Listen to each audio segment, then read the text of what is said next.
cooking soul.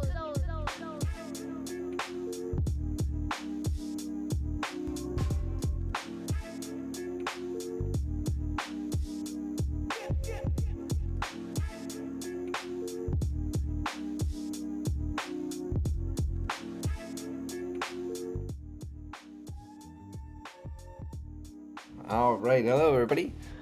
Welcome back in. Today is what is it? The 31st of March. Today we are going to be diving back into our learning. It's going to be fun. It's going to be good. We're going to be jumping back into our reading of the Fluent Python Chapter 2. We're going to be getting into NumPy today, and we're going to be tackle at Leet code problem 101, I believe, is on the agenda. Hello, everybody. Welcome in. My name is Michael. Thank you so much for joining me today. I really appreciate you guys being here. Today is March the 31st, a Monday. Happy Monday to you guys. Welcome one, welcome all. Okay. Hey, Wing Hong. Hey, Mahan. How's it going? Welcome in, guys. All right, let's just jump on into this. Let's not waste any time here. All right, so we're taking a look at... why isn't that coming through anymore? Uh-oh.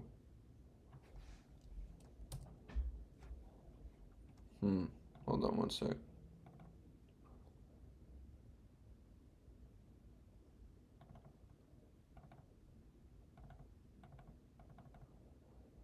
My OBS is glitching here.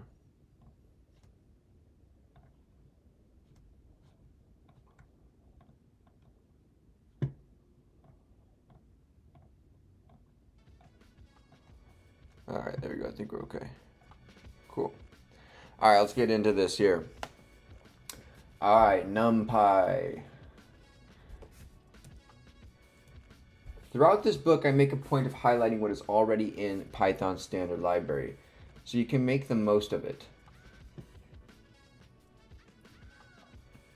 Let's turn off the music while we're reading here. Hey, Jacob, what's going on, dude? Welcome in, man. All right, NumPy. Throughout this book, I make point of highlighting what is already in the Python standard library, so you can make the most of it. But NumPy is so awesome that a detour is warranted. For advanced array and matrix operations, NumPy is the reason why Python became mainstream in scientific computing applications. NumPy implements multi-dimensional homogeneous arrays. NumPy implements multi-dimensional homogeneous arrays, so NumPy implements we'll just say, we'll give a definition here, right? And we'll say implements multi-dimensional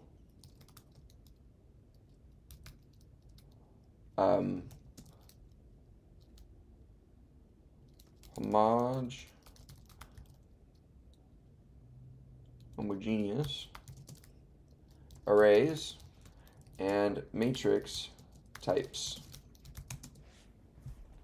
that hold not only numbers, but that hold not only numbers, but also user-defined records, and provides efficient element-wise operations. Okay. So implements multi-dimensional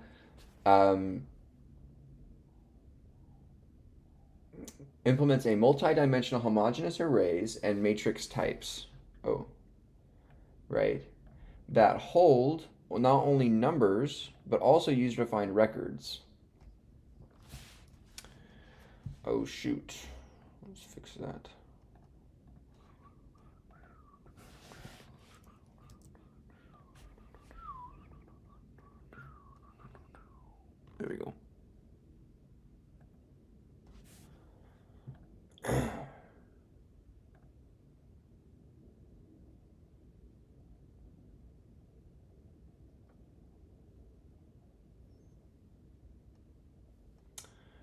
Okay, SciPy. Okay, SciPy is a library. SciPy. I like having the music on in the background. It's good to help with my brain.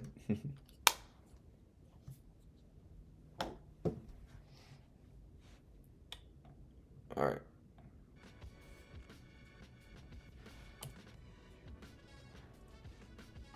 This is good to keep my background brain distracted. Okay. SciPy is a library written on top of NumPy. Okay. A library written on top of NumPy, offering many scientific computing algorithms from linear algebra, numerical, oh my gosh, numerical calculus, and statistics. SciPy is fast and reliable because it leverages the widely used C and Fortran codebase from the netlib repository. Okay. Is so fast and reliable because it leverages C and Fortran codebase from the C and Fortran codebase from the netlib repository. Oh my gosh, I can't spell today.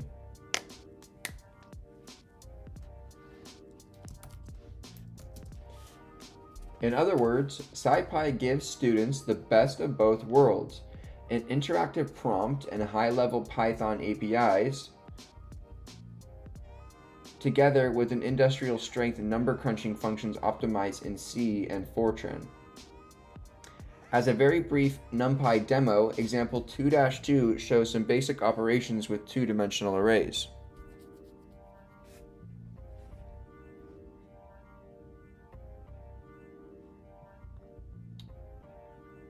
As a very brief NumPy demo shows some basic operations.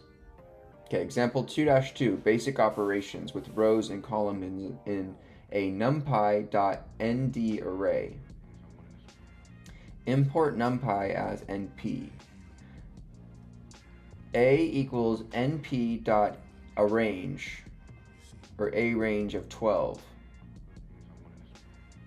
If we print A, we get 0 through 11 within an array. So a array range of 12. Okay, so this is how you make an array of a range of integers. Okay. Class A, or type A, is a class numpy nd array. A.shape, whatever this method is, returns a value of 12 as a tuple. Okay, so the shape of it, basically.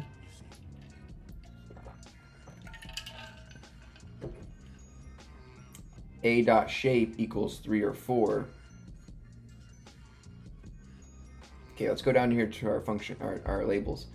In number 1, we import numpy after installing conveniently numpy as mp. In line 2 here, we build and inspect a numpy nd array with integers of 0 to 11. Inspect the dimensions of the array. This one is one-dimensional 12 array. In line 3, right here with this shape. In line 4, change the shape of the array, adding one dimension, then inspecting the results. So you change the shape of the overall array to 3, 4, and then you inspect the results of the array. So now we've changed from, okay, 3. So now you made it a 2-dimensional array with rows and columns.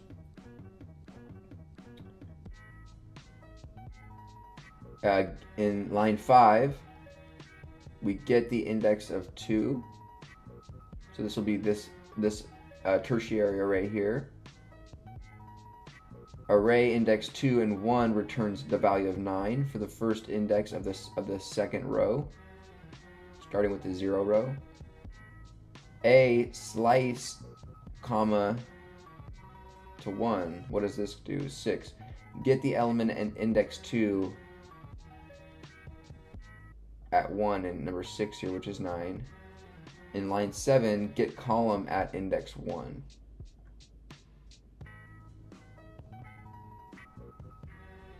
Oh, so that's so interesting. So you can get the entire column, 5, 1, 5, and 9 with this syntax here. Huh. And then A.transpose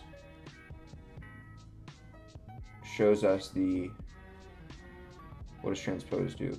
Create a new array by transposing, swapping columns with rows. So before we had 0, zeros were our row, 4 and 8 were our rows, 1, 2, 3 were our columns. Now we have 0, 4, 8 as our columns, 1, 2, 3 as our rows. We just basically swapped dimension structure. Okay, interesting.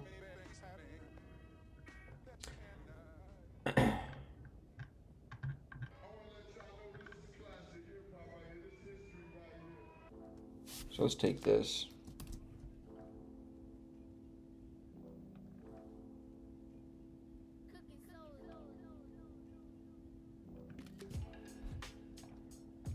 It's a good example.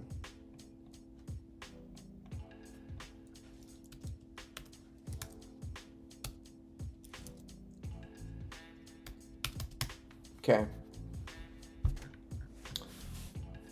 NumPy also supports high-level operations for loading, saving, and operating on all elements of numpy.nd array. NumPy also supports high-level operations for loading, saving, and operating on all elements of the array. Okay? Right? Hey, Tim, what's going on, dude?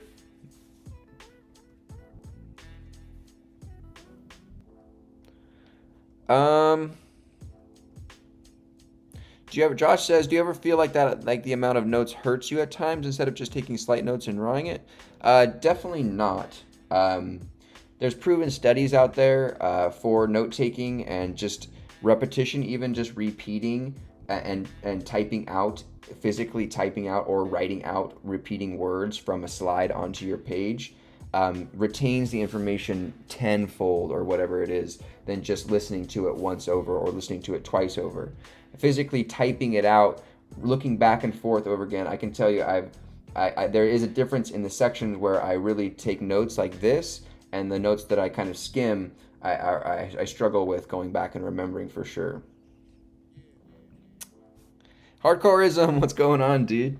Giving me flashbacks to our Minecraft hardcore night. Don't remind me, man. Oh, Minecraft Monday tonight? Do we got to play Minecraft tonight? Keep it alive. AJ Brady, what's going on, dude? Welcome back, man.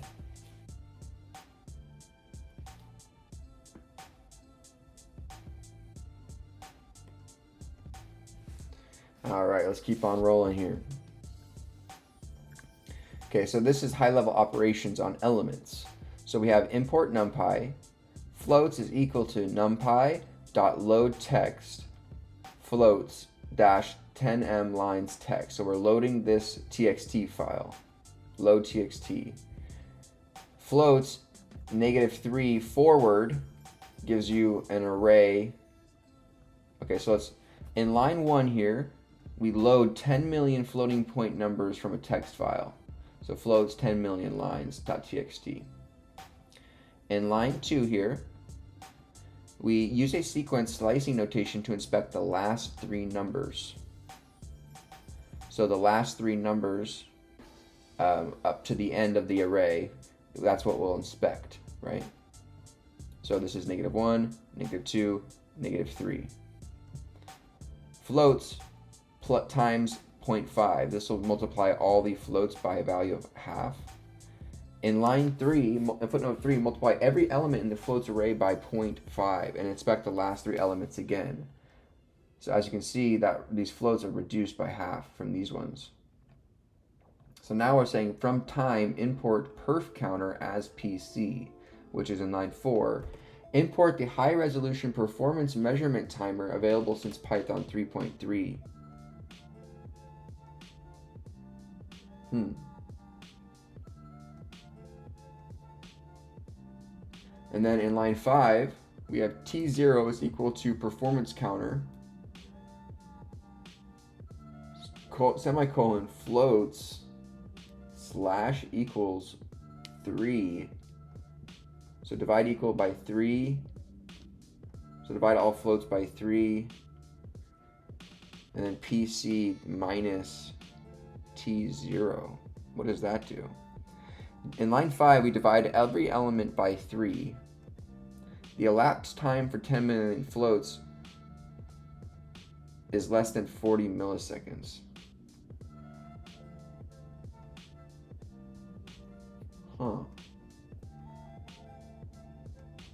In line 6, we save the array as .npy binary file. numpy.say floats 10 million with floats. Floats2 equals numpy.load in read plus mode. So in 7, we load the data from a memory mapped file as a memory mapped file into another array. This allows efficient processing of slices of the array, even if it does not fit entirely in memory. Then in line 8, inspect the last 3 elements after multiplying every element by 6. Oh, so we reload this one back and multiply every number by 6, and we're back to where we started.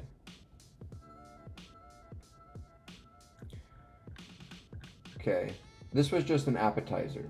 NumPy and SciPy are formidable libraries and are foundation of other awesome tools such as Pandas, which implements efficient...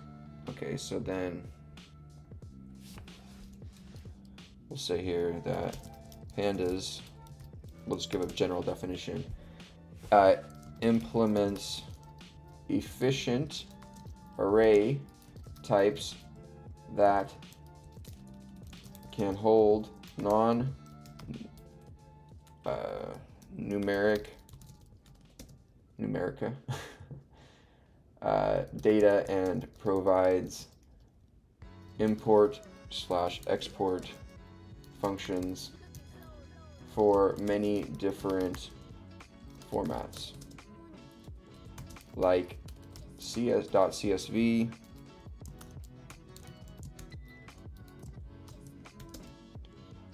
.xls,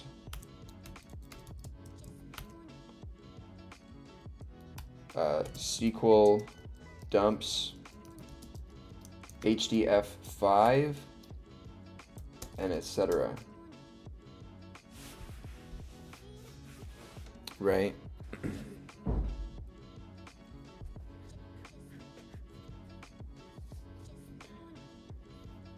In scikit-learn currently the most widely used machine learning toolset.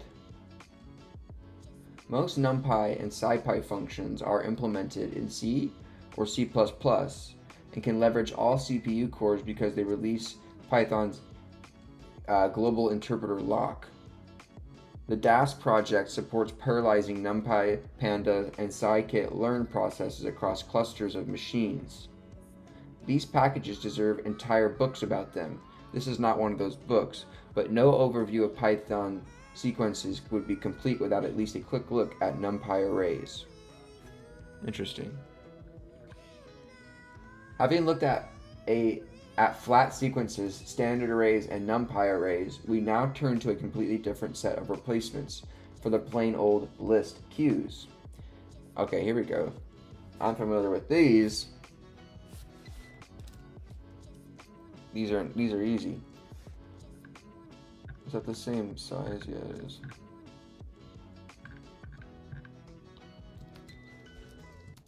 So this is dex and other queues. Okay. The .append and .pop methods make a list usable as a stack or a queue. If you use append and pop 0, you effectively get FIFO behavior. But inserting and removing from the head of a list the 0 index n is costly because the entire list must be shifted in memory. Yes, we know that. The class collections.dec is a thread-safe double-ended queue designed for fast inserting and removing from both ends. It is also the way to go if you need to keep a list of last seen items or something of that nature, because a dec can be bounded, i.e. created with a fixed maximum length. If a bounded dec is full, when you add a new item, it discards an item from the opposite end. Shows some example 2-3 shows some typical operations performed on a dec. Okay, right, so we'll say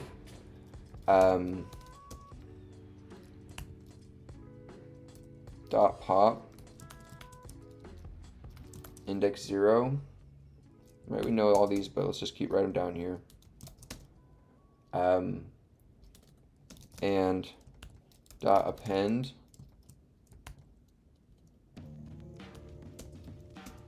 methods make a list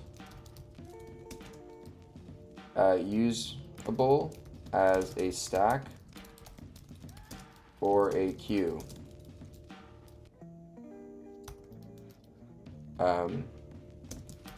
First in, first out. Right. With dot append and dot pop index of 0. But inserting and removing at the head is costly, right? Inserting at the head index 0 is costly because all elements to the right of the insertion or deletion must be shifted by an index value. Okay? Just be shifted in memory, let's just say. Right, guys? The class collections.dec, right? Okay, here we go. Collections.dec, right? A double-ended queue designed for fast inserting and removing from both ends. It's also a way to go if you need to keep a list of seen items. Right, so let's say a dec can be bounded where we'll give this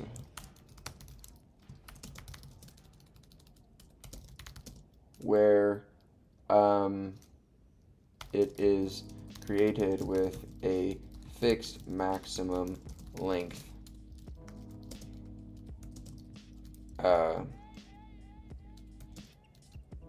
If an append call is made,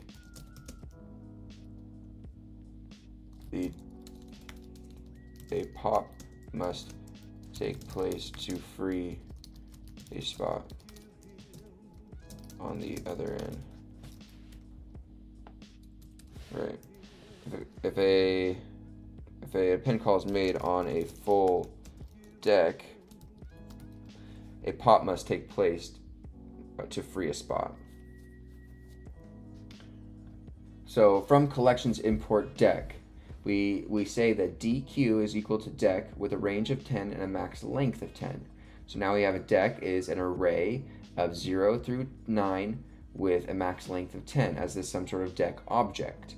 Okay, we rotate the deck 3. So this gives us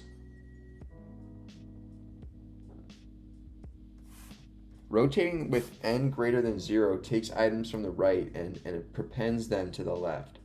Oh, okay. Like a cyclic shift here. So we just take these items, rotating 3.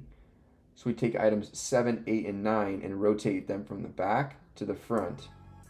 We rotate -4 to move 0, 7, 8, and 9 back to the end, and now we're left with 1, 2, 3, 4, 5, 6, 7, 8, 9, 0. We append left -1, making this value -1, which will push the 0 off. We extend the deck 3 more spaces, and then we extend left, specifically these values here, to extend the deck those places.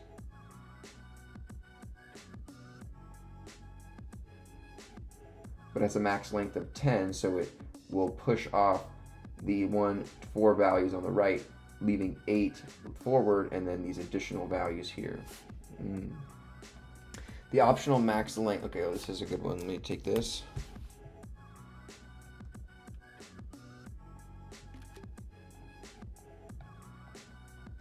If you guys want access to these notes, they're in my GitHub, link down below.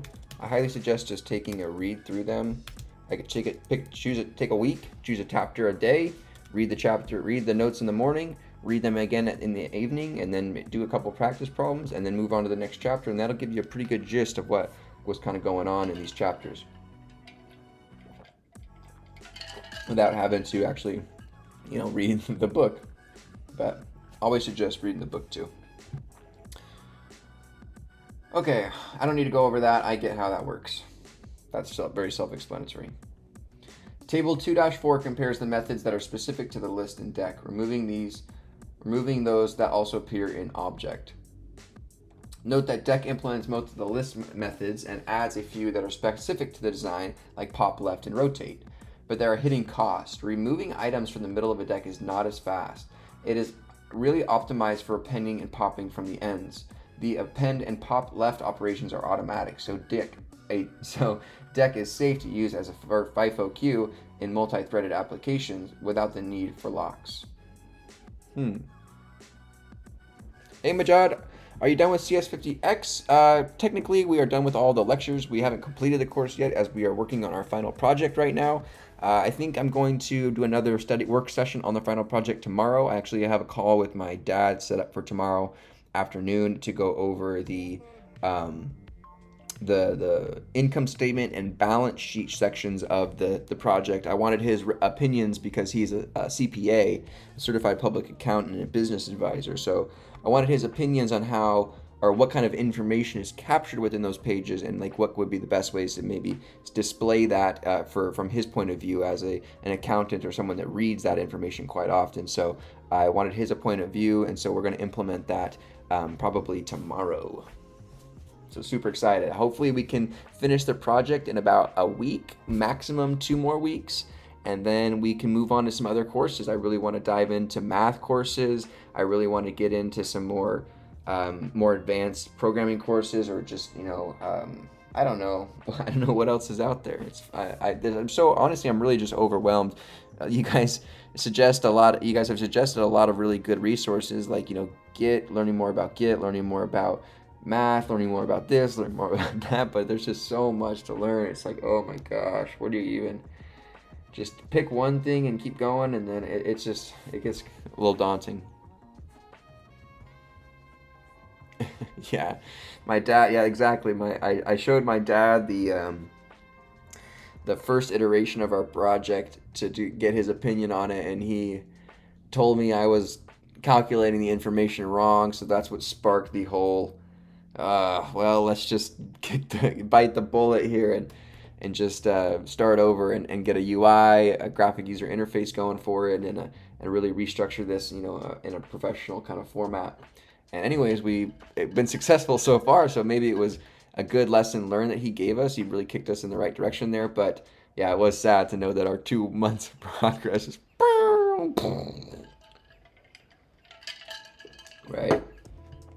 All right, so these are just methods that lists and decks have, right? So we can keep moving here. Let's just finish. We're almost done with the chapter, you guys. Let's finish this chapter. We're almost done with chapter 2. Let's get some hearts in the chat. Leave some hearts, reactions in the chat here. I'm spamming some for you guys. Thanks for being here so much. We are almost done with chapter 2 here. Almost 10th of the way done with the book, page 99. Whoa, big old pages now. Okay. Besides deck, other Python standard library packages implement queues.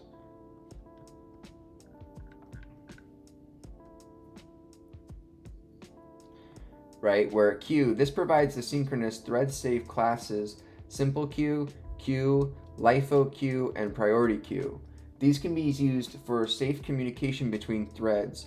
All except simple queue can be bounded by providing a max size, arguments greater than 0 to the constructor. However, they don't discard items to make room as decks do, or as a deck does.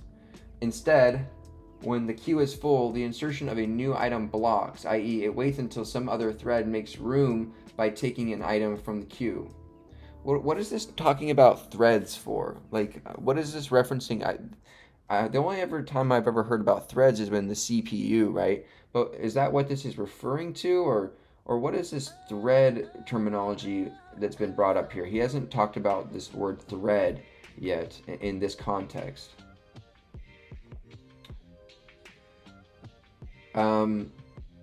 However, they don't discard items to make room as Dex does. Instead, the queue is full. The insertion of new item blocks, i.e. it waits until some other thread makes room by taking an item from the queue, which is useful to throttle the number of live threads. Multiprocessing. Implementing its own unbounded simple queue and bounded queue. Very similar to those in the queue package, but designed for inter-process communication. A specialized multiprocessing.joinable queue is provided for task management. See, he's just giving really broad definitions here, but I don't really know what any of this actually is meaning. Async.io? What? Async.io? Provides queue, LIFO queue, priority queue, and joinable queue with APIs. Oh, it's just showing you where queues are implemented, I guess. By the classes in the queue and multiprocessing modules, but adapted for managing tasks in asynchronous programming. Heap queue. In contrast to the previous 3 modules, heap queue does not implement a queue class, but provides functions like heap push, heap pop, that let you use a mutable sequence as a heap queue or priority queue. Huh. Yeah, that dude, he does. He was a way better shooter than I was growing up. He played college ball at 2 universities, and so yeah, he always beat me growing up in pig and stuff, shooting contests. He was way better than I was. And I shot pretty dang good.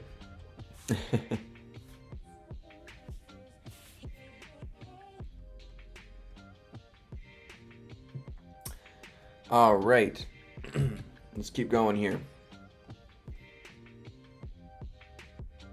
Anyone have any hard info about the actual ruler performance difference of linked listeners arrays?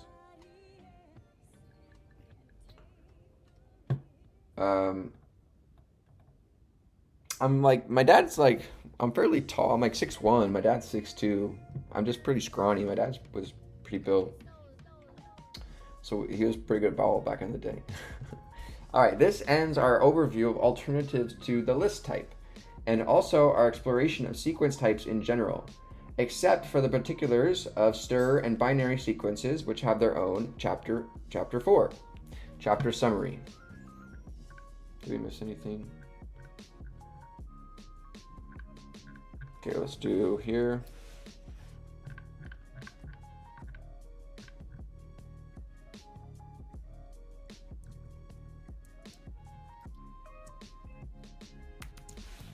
Chapter. summary. Right? This ends our overview. Okay, gotcha. Chapter summary. Mastering the standard library sequence types is a prerequisite for the writing concise, effective, and idiomatic Python code. So this sequence types is pretty important library. Python sequences are often categorized as mutable or immutable, but it is also useful to consider a different axis, flat sequences, or container sequences. The former are more compact, faster to use, but are limited to storing atomic data such as numbers, characters, and bytes. That's flat sequences. Container sequences are more flexible, but may surprise you when they hold mutable objects, so you need to be careful to use them correctly with nested data structures. Unfortunately, Python has no foolproof immutable container sequence type. Even immutable tuples can have their values change when they contain mutable items, like list or user-defined objects.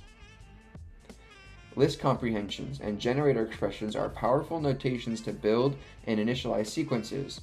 If you are not yet comfortable with them, take the time to master their basic usage. It is not that hard, and soon you'll be hooked. All right, you heard them here first. If you don't know resources, then if you don't know resources or list comprehensions, then you're cooked. Tuples in Python play two roles, as records with unnamed fields and as immutable lists. When using a tuple as an immutable list, remember that a tuple value is only guaranteed to be fixed if all the items in it are also immutable. Calling hash on t on a tuple is a quick way to assert that the value is fixed. A type error will be raised if a t or a tuple contains mutable items. When a tuple is used as a record, tuple unpacking is the safest, most readable way of extracting the fields of the tuple. Beyond tuples, the unpacking operator works with lists and iterables in many contexts, and some of its use cases in Python 3.5 with PEP 448 additional unpacking generalizations. Python 3.10 introduced pattern matching with the match case, supporting more powerful unpacking known as destructuring. Sequence slicing is a favorite Python syntax feature, and it is even more powerful than many realize. Multidimensional slicing and ellipses notation is as used in NumPy, also may be supported by user-defined sequences. Assigning to slices is a very expressive way of editing mutable sequences. Repeated concatenation, as in sequence times a value of n. Inconvenient is convenient, which with care can be used to initialize lists containing mutable items. Arguments assignment with the plus equals and star equal behave differently from mutable and immutable sequences in the later case. These operators necessarily build new sequences, but if the target sequence is immutable, it is usually changed in place, but not always, depending on how the sequence is implemented. The sort method and the sorted built-in function are easy to use and flexible thanks to the optimal key argument, a function to calculate the ordering criterion. By the way, key can also be used with the min-max build operations functions. Beyond lists and tuples, the Python standard library provides array.array. Although NumPy and SciPy are not part of the standard library, if you do any kind of numerical processing on large datasets, study even a small part of these libraries can take you a long way. We close by visiting the versatile and thread-safe collections.dec, comparing its API with that of lists in table 2-4, and mentioned other Q implementations in the standard library. All right, then there's some further reading you can do. Soapbox.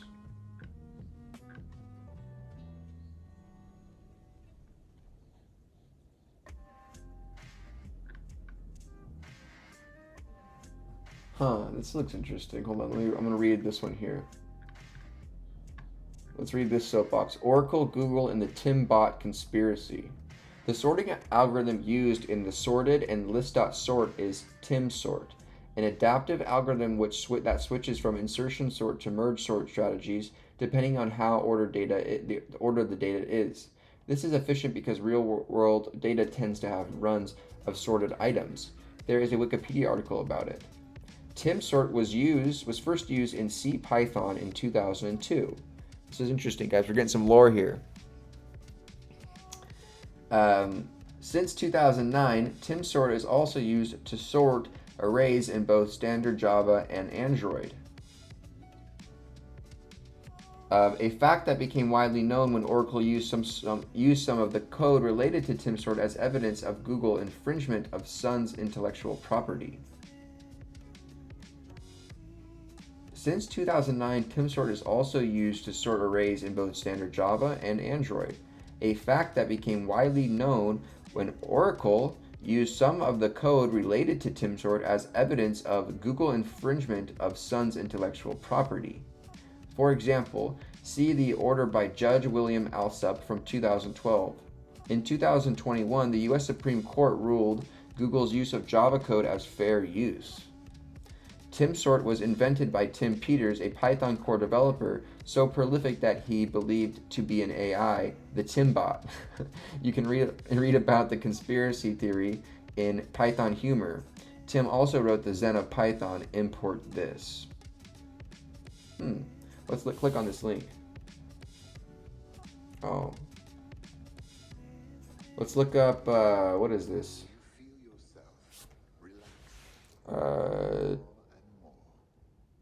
2012 Judge William Alsup.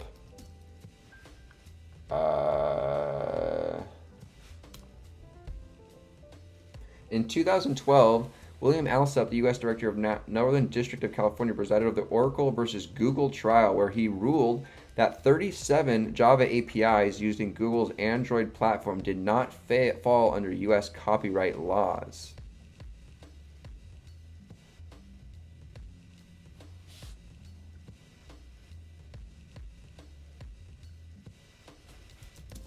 Give me a breakdown of the Oracle v. Google trial in 2012. The Oracle v. Google trial in 2012 was a landmark case in software copyright law, specifically about whether Google's use of Java APIs in Android was a copyright violation. Here's a breakdown. Google acquired Sun Microsystems in 2010. I feel like we're CoffeeZilla right now.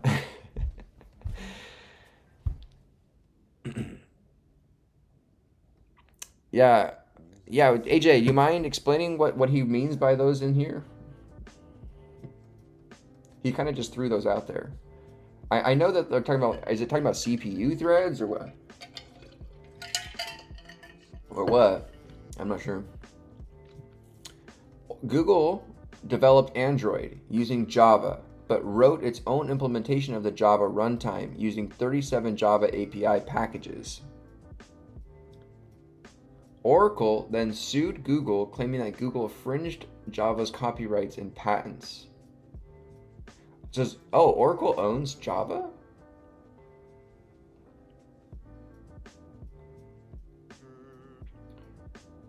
What?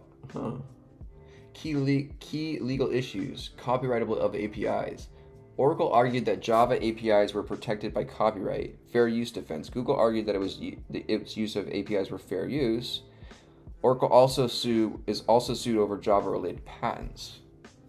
The trial was held in District of California. The case was overseen by Judge Alsup. The jury deadlocked on fair use. Fair use since the jury couldn't decide, the judge didn't rule on it at the time. I wonder if the jury had any tech background. Was it just random people assigned as jury duty? How would that work? How could they get random people to understand all this stuff? They didn't have any tech backgrounds.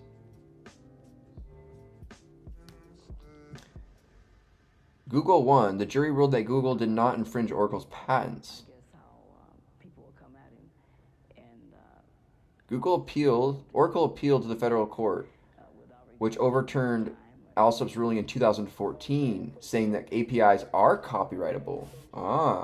Google appealed to the Supreme Court, but it declined to hear the case in 2015. The case went back to trial in 2016, where a judge ruled that Google's use of Java APIs was fair use. Back and forth, come on. Oracle appealed again, and in 2018, the Federal Circuit reversed the fair use ruling. The case finally reached the U.S. Supreme Court in 2021, almost 10 years later, 9 years later, which ruled in favor of Google, deciding that its use of Java... Jeez, dude, how much money did they blow in legal fees of 9 years of these just to lose? Impact. Set a precedent for software copyright law. What was the estimated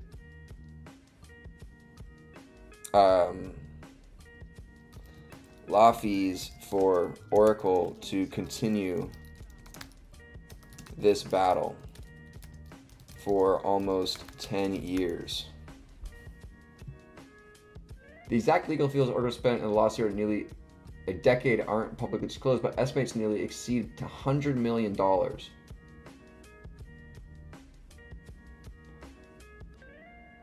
Oracle was seeking $9 billion in damages, so they were going for the throat with $9 billion for only $100 million investment. So I mean, it was a wise investment if they won. But what was Google awarded compensation wise? Google wasn't awarded anything compensation wise, since Oracle was the plaintiff for the damages. Google's victory in the 2020 was only meant that it didn't have to pay the $9 billion. They didn't countersue for... It's just wasted money for no reason.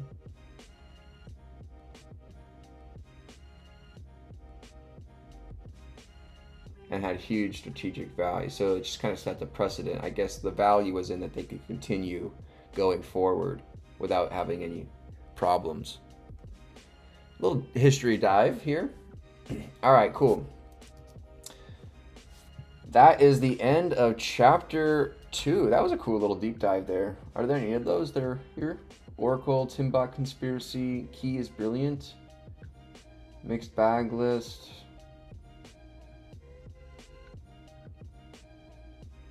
Nah, whatever. What'd you guys think of that?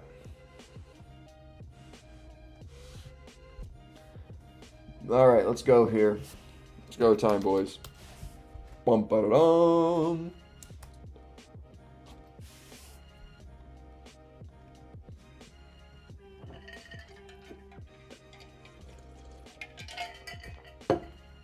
Okay.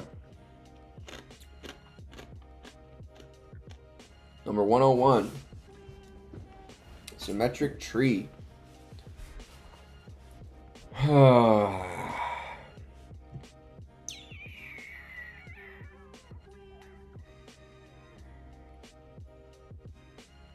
Okay. Okay, so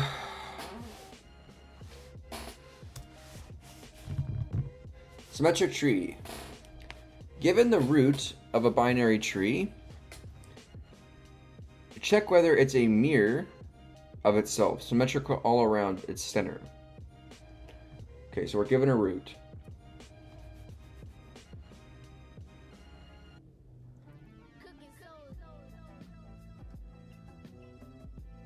So let me go back real quick. I want to take a peek at our previous solution, just to refresh our memory on trees a little bit. Same tree here.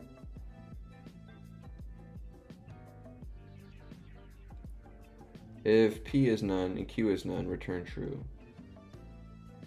If P is none or Q is none or P, return false. Return dot left, and dot right, dot right.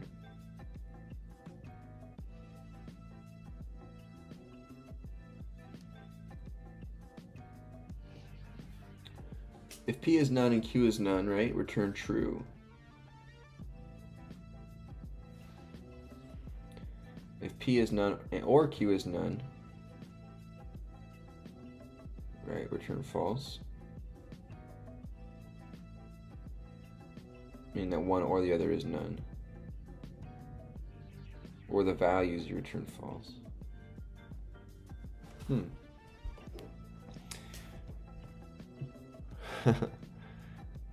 We'll give it a try here, Maham. User threads are managed entirely by the single process. If a blocking task is performed, such as reading a file, the whole process stops and waits for the file to finish. Hardware level threads are physical computation units of a CPU that allow computation in parallel. Okay. User threads, okay. So they're different.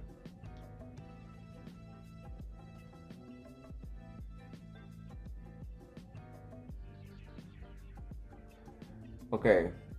So what's our base case here, right? So if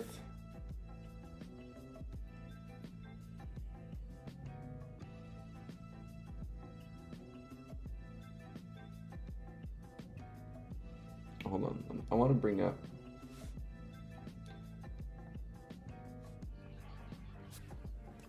that previous problem again, but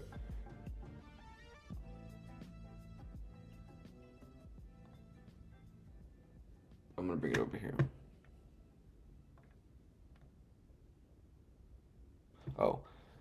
OS threads can be switched between when a blocking call is made. They can be picked up and put aside as needed by the operating system, so it can efficiently work on all the things your computer does. Yeah, computers are just crazy.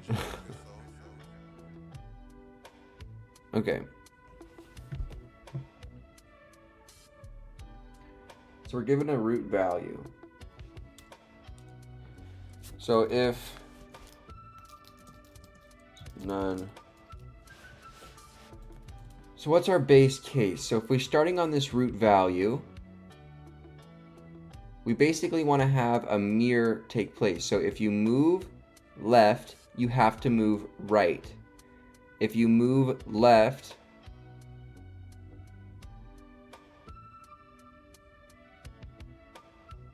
so this move left, this has to move right. And you have to check if those values are correct, right? So if this moves left, this moves right. This moves left, this moves right. Right? So what is our base case here on this? Is if we have a few, right? If the values aren't the same, right? So if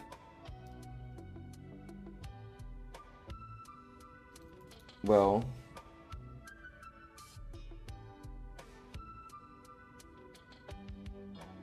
this is just giving us a single root though, not the...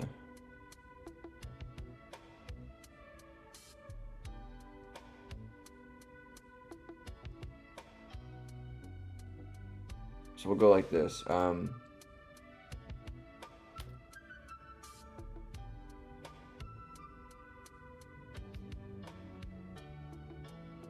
So we need to recursively call left and right on this too.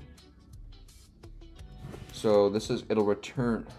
So if root dot left or root dot right, and root dot right is none.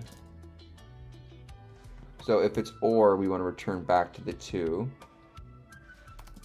Maybe. So if root dot left or root dot right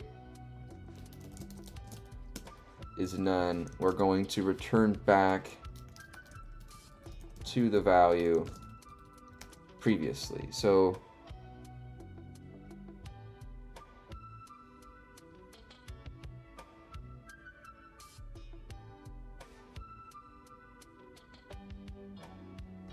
let's think about this. So if we are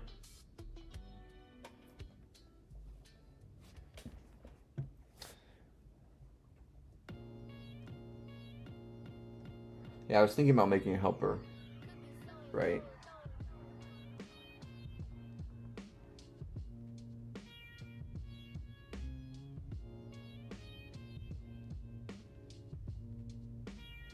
So if the root, we have to think of a base case. So our base case would be if the current root you're on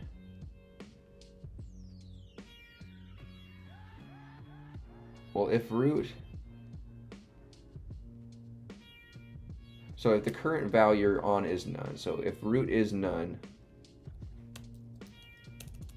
right, return nothing back, right?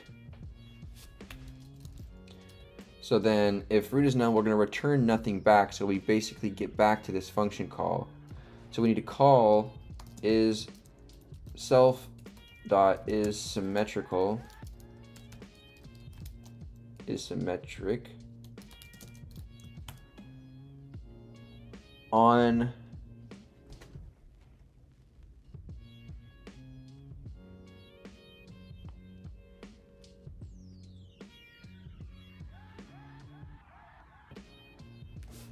so we have to say if this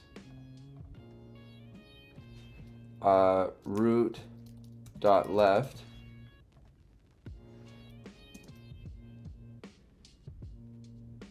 does not equal to self dot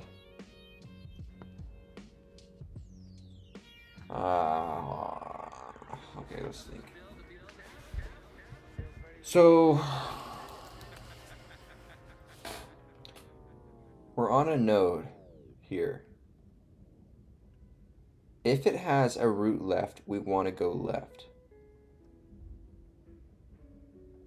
If it has a root, if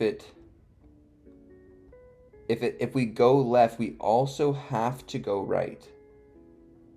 Right? Okay, was that successful? Yes, we ended up at 2 node positions here.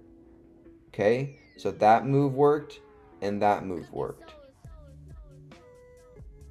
We then need to check the values at these positions, right? Let's say that this is supposed to be 2 and this is supposed to be 2. Well, these values are equal, so that checks as well. And we would do the same thing. We would say if there's a left, you go left. If there's a right, you go right. If there's a left, you go left. If there's a right, you go right.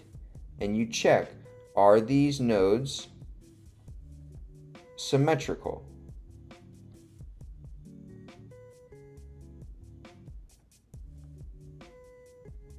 Well, you would, because this is 3, 4. So if you reach a leaf, you don't have to check these values.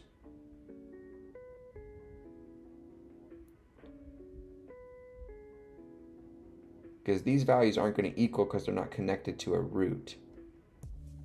I mean, they could, in theory, but in this example,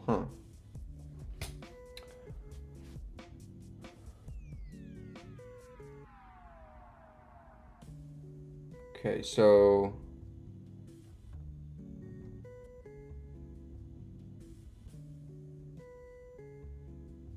if root dot left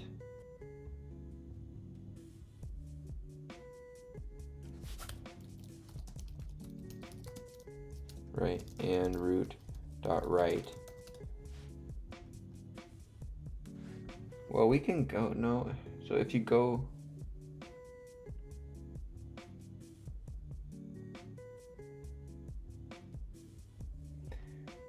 so if they're not equal though,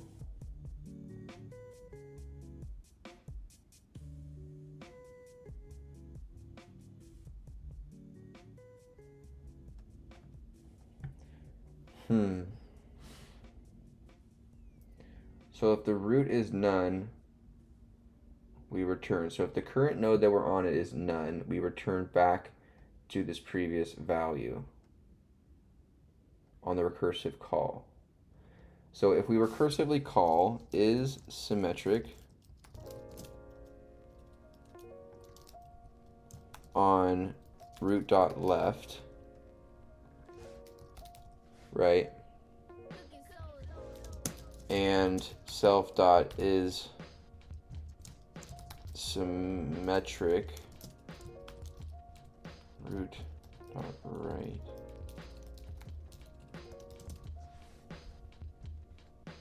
Because like, but you wouldn't necessarily have to return false if there is no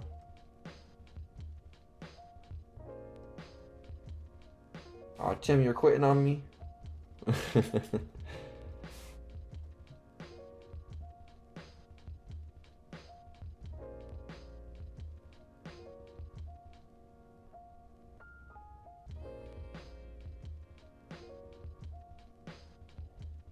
So if the root value, the current value is none, we return nothing back. So self root left, self is symmetric root right. That'll return none back.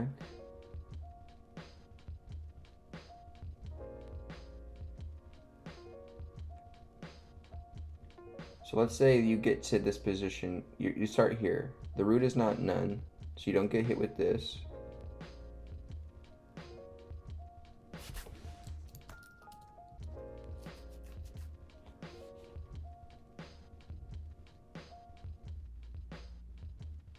We call, if there's a left, you go left. And then you would also go right.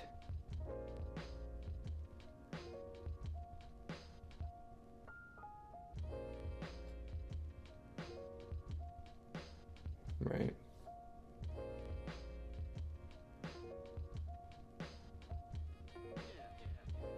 Time to inject caffeine. You got it, Tim.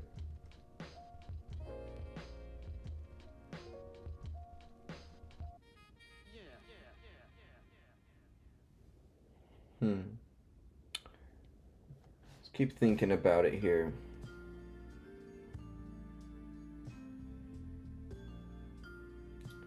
Check whether it's a mirror.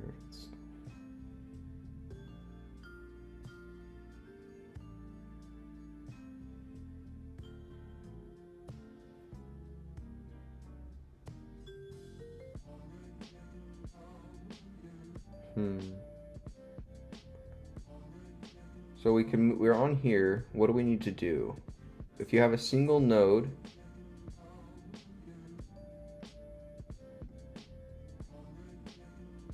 we wouldn't do a check. So if it's not none, so we need to call to its left and right. Right. And then we're on these nodes here for left and right. That's not none either.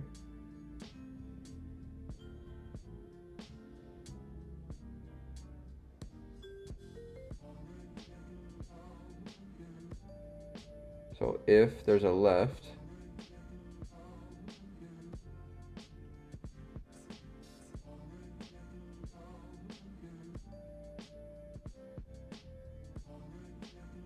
you go left. If there's a, and then you'd have to go right here. And then if the next is none, you return back to the 2. And then also call left here as well. Or you'd call them both at the same time.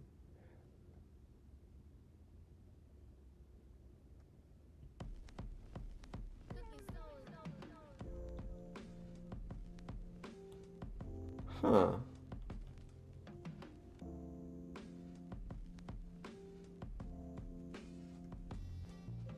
Root 1, 2, 2, 3, 4, 4, 3.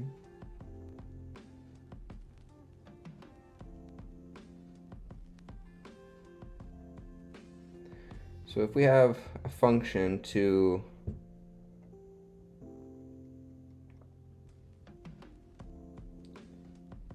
but the thing is the subtrees don't have to be a mirror. It's just on the root provided. So we don't want to check if it's a mirror here, because that will fail. 4 and 3 are, it's not a mirror across this subtree. We want to just check if it's a mirror across this entire root.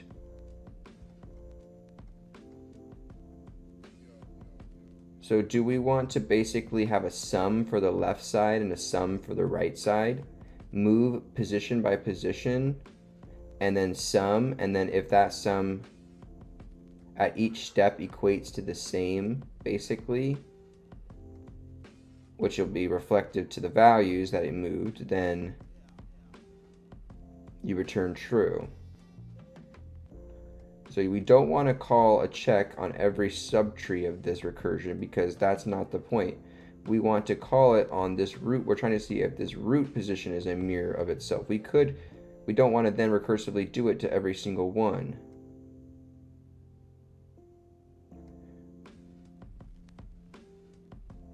So we would need to call this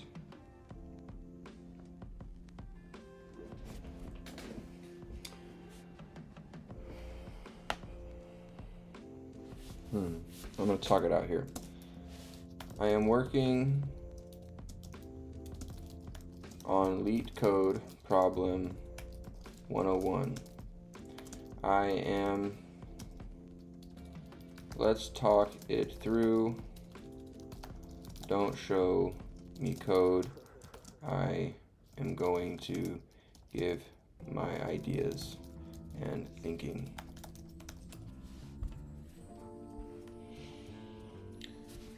I am thinking that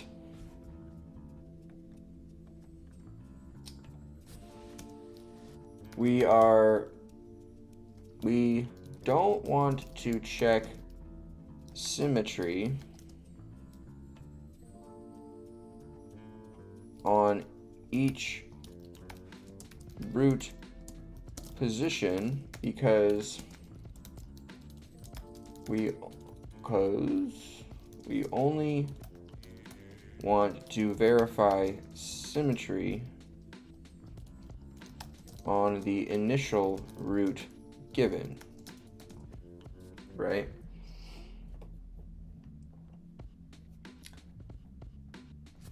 I am thinking we travel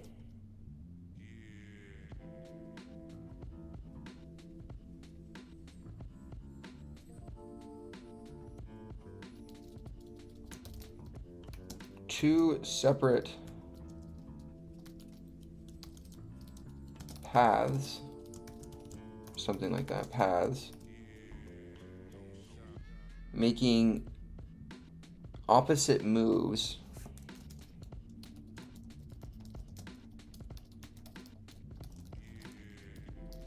and either summing or verifying the values to the other path.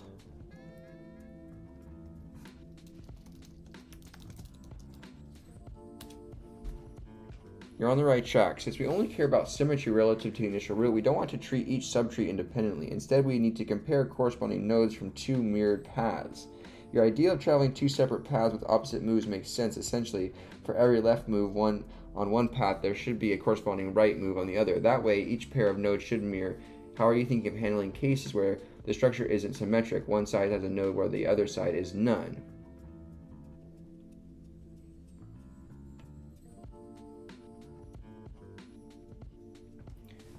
So the structure isn't symmetric. On that case, you would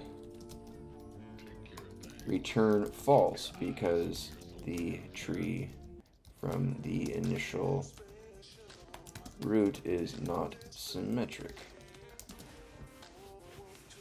If one side has a node, the other does not immediately break symmetry and will return false. What about when both nodes exist? How would you check if they maintain symmetry? If the values are equal. Right. If both nodes exist, they must have the same value for the symmetry to hold. Now, combining that with the earlier idea of traveling two mirrored paths, what specific recursion technique would you make at each step to ensure the whole tree remains symmetric? Hey, Ray, how's it going, dude?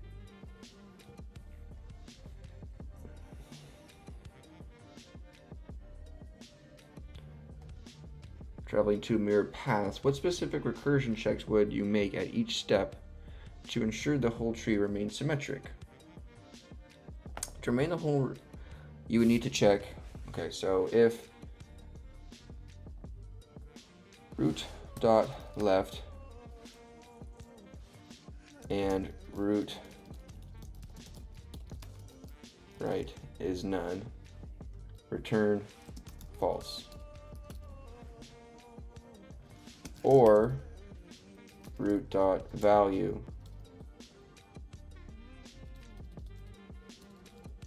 right, so return false.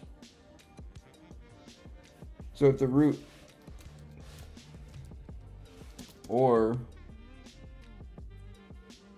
root right and root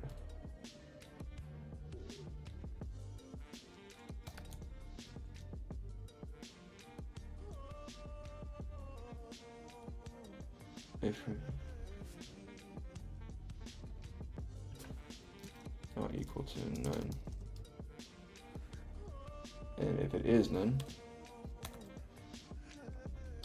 or vice versa, root dot right is not equal to none and left is to none, we return false.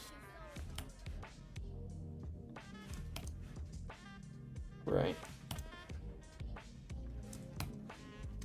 On that case.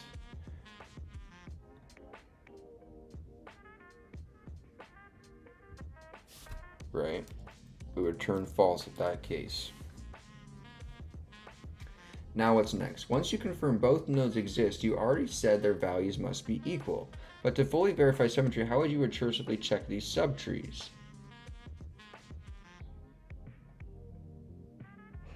So we would need to return the value of the root dot left.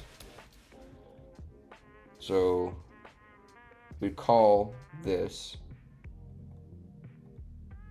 we would say this is left value, right? What's this? We would say right is equal to self dot is symmetric root dot right if left dot value is not equal to right dot value, return false.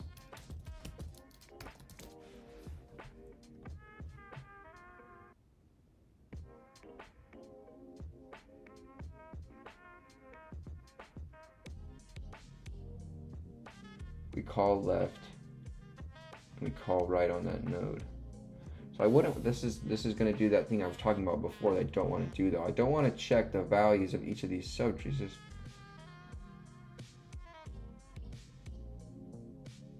Right, because I don't want to check each of the values of the subtrees. Dude, I'm solving it myself, man. Just give me a little bit, dude. Like, I've only been working on this for a sec. You gotta chill. I'm not ignoring you. I'm just trying to solve this on my own first.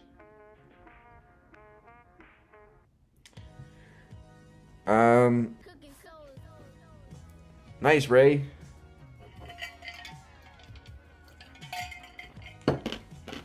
Okay. They're only about to be equal. You already said their values must equal, but for the point, how would you recursively check this?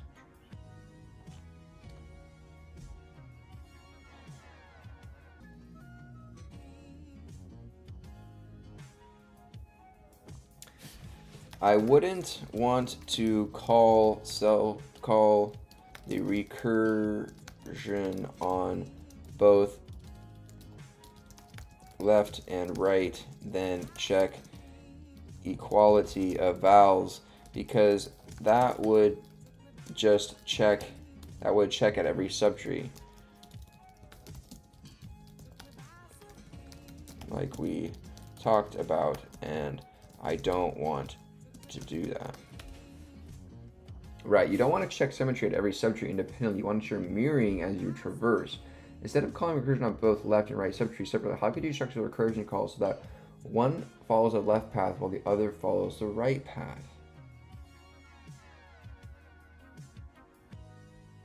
instead of calling recursion on both left and right subtrees,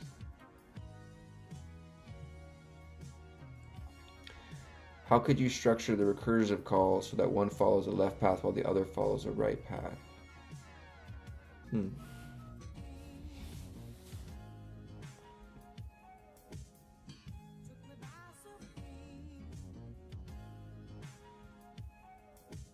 Instead of calling a recursion,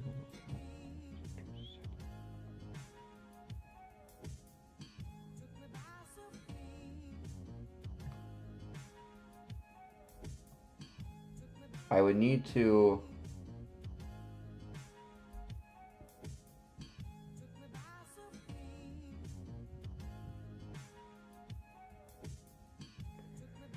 so if I'm on left,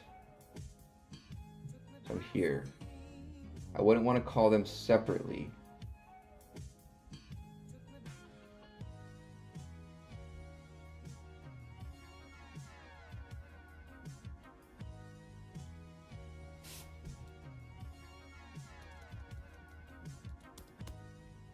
Could I call them together in a tuple? Right?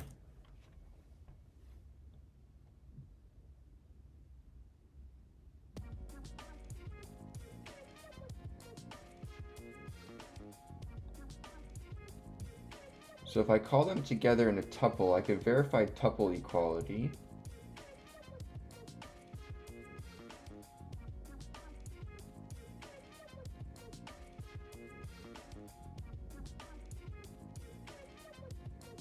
So left, let's say root left, root right. That would wrap all values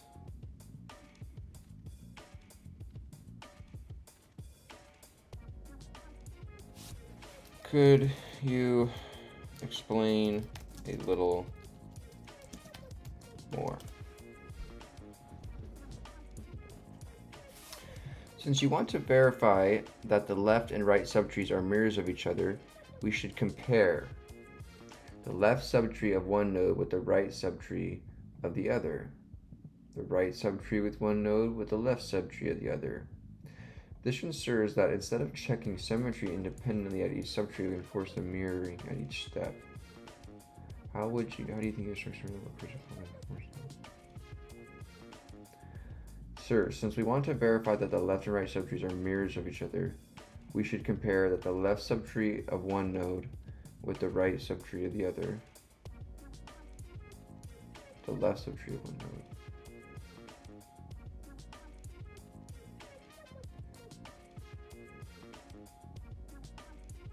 This ensures that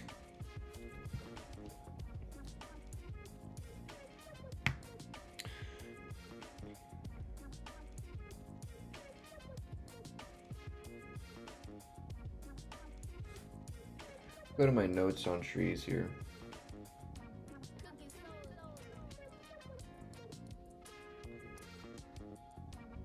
With 7? No. 8? Yeah.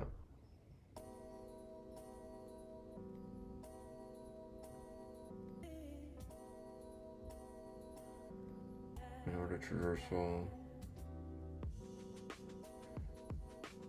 All positions of depth, the physical for positions of depth plus 1.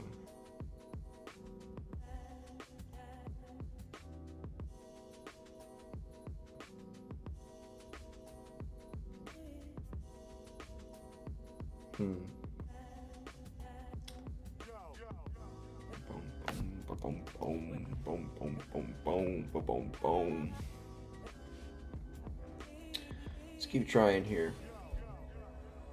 How would you structure the recursive call to enforce?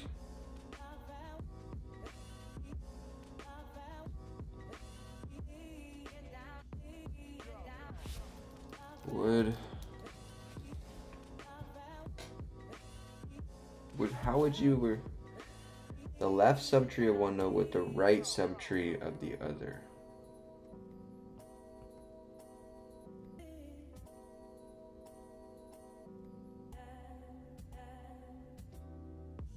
So right now, this is calling is symmetric on this node and this node after calling it initially on this one.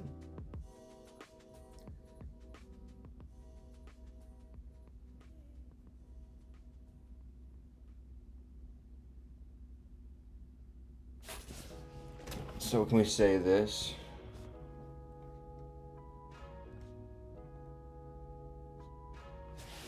Can we have like a left sum and a right sum, and at each position just sum, or and verify these sums correct across each path? I see where you're going with some idea. The challenge is summing values you're not verifying. The values are equal, but the structure itself is mirrored at each node. So while summing might give us a sense of the values at each position, it won't account for the tree structure.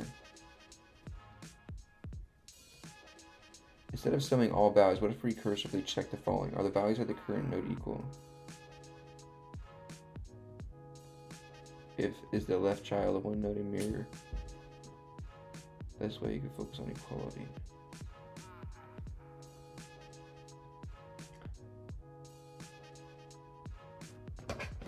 Second.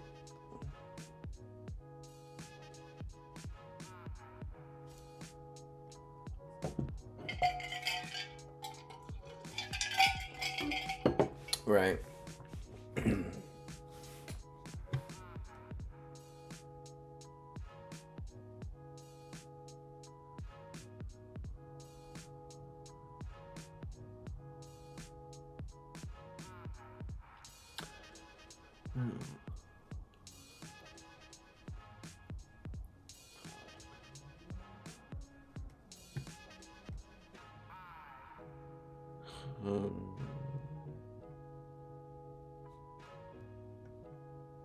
Okay, so we are currently saying that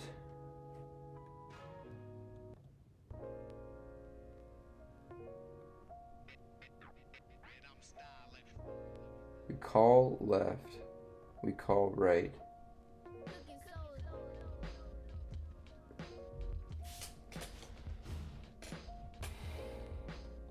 So I don't want to do this. Symmetric root, right.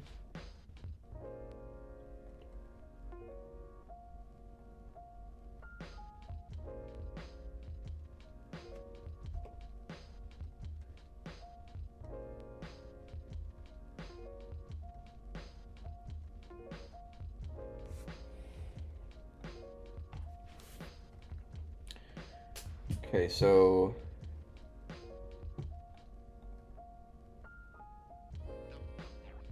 I am not sure how to compare values across the differing paths. When you're comparing values across two paths, you're essentially trying to compare left node on one path to the right node of the other path, and vice versa. If both nodes are none, return true, they are symmetric. If both nodes are none, return true, they're symmetric. Alright, so if root dot left is equal to none, and root dot right is equal to none, we're going to return true here. They equal to each other. Else return false. If one node is none, return false. If the values of the two nodes are not equal, return false, not symmetric.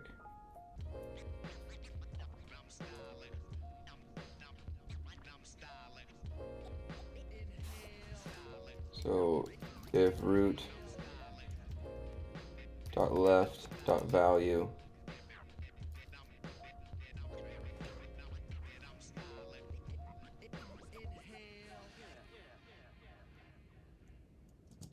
not equal to root dot right.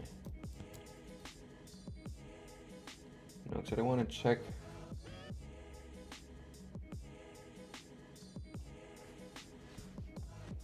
I don't want to check the split across those. I want to do it on this first one.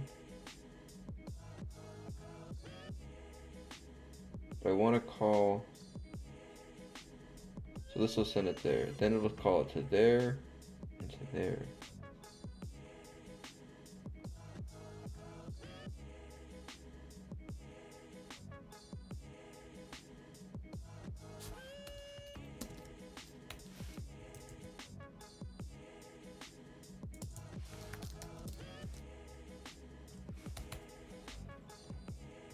So return if the left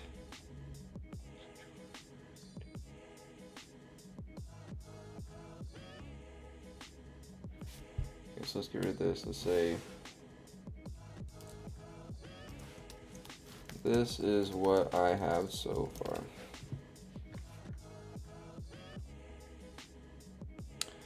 Tushar? Yeah, just look it up right here. It's just like this, dude. CS50X 2025. First result that comes up right here, dude.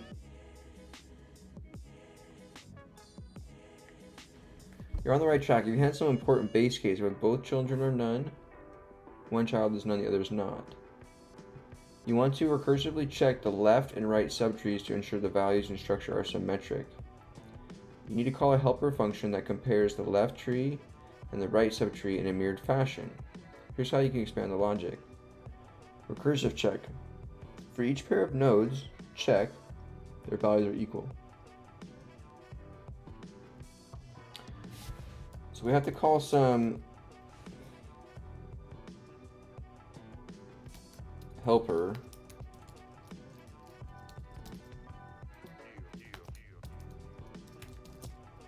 on root.left.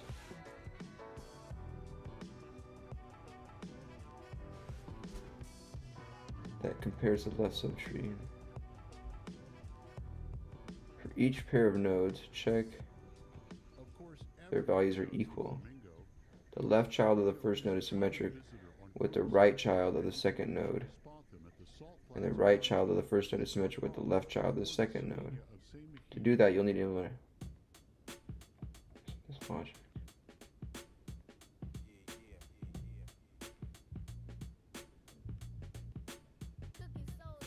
What do you think the helper function should look like based on this logic?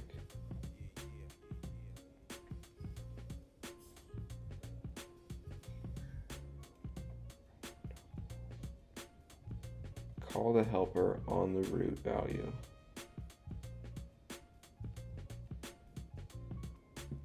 Which will then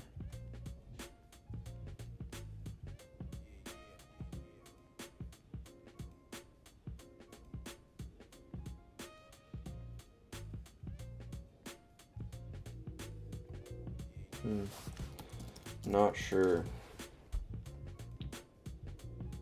The goal is to compare the two nodes for symmetry. The function will check if... Okay. Don't show code. Piece of crap.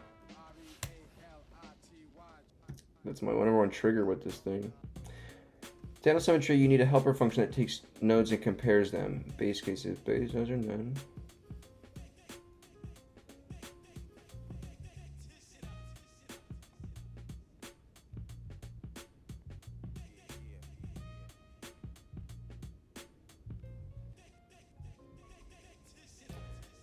If both nodes are none, they are symmetric.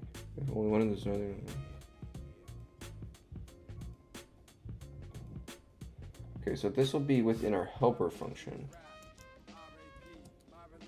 So we have self.check node, which takes in a check nodes, which takes in a node 1 and a node 2.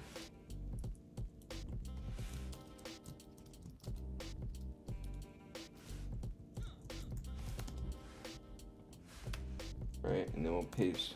So if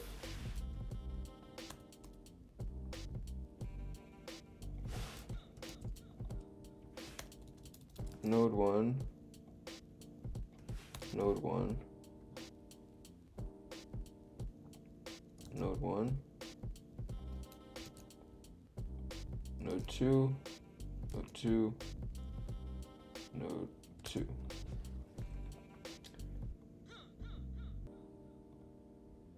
So we're going to call helper our check nodes. So we'll say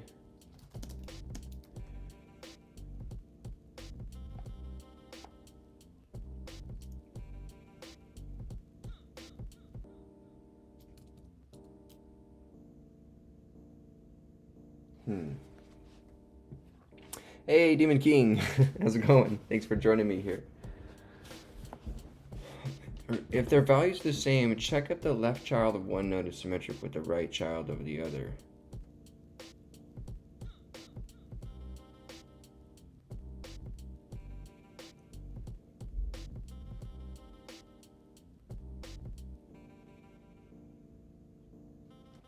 Okay, so if root dot left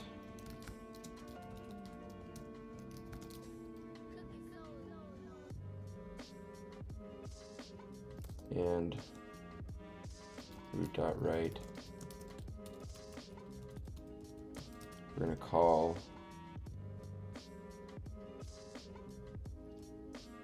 is symmetric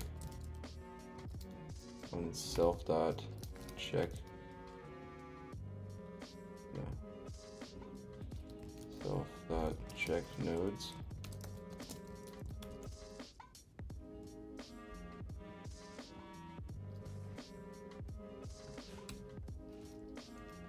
Left equals root dot left, root dot right, just to keep it easy. Then we'll pass in left node and right node here. But I don't want to do that at every step here.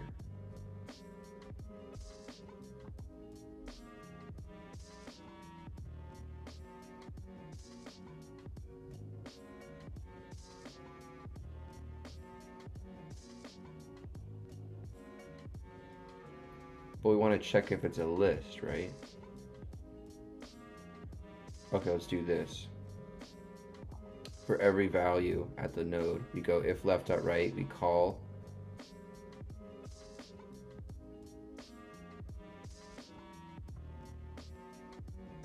if there's a left and right node. What we're going to do is we're going to go like this. What if we package these nodes in a list? So left equals to root dot left within a list.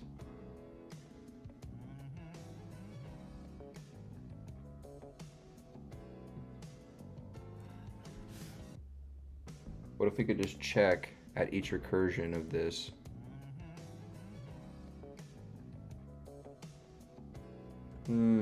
That'd be a different approach though. That might work, but not in this case, what we're doing here. Yeah, this one's pretty tough. We're just trying to get some, I really try to just grind through it, and you know, I accept the struggle. That's how we learn here. So if the root left and root right, so if there is a left and right root, should we package these in a list or a tuple? But we just don't want to compare these two values against each other. We want to compare both of these values against both of these values, right? So can we just take a list at each level and then invert the right list? And if you have equality, you're symmetrical.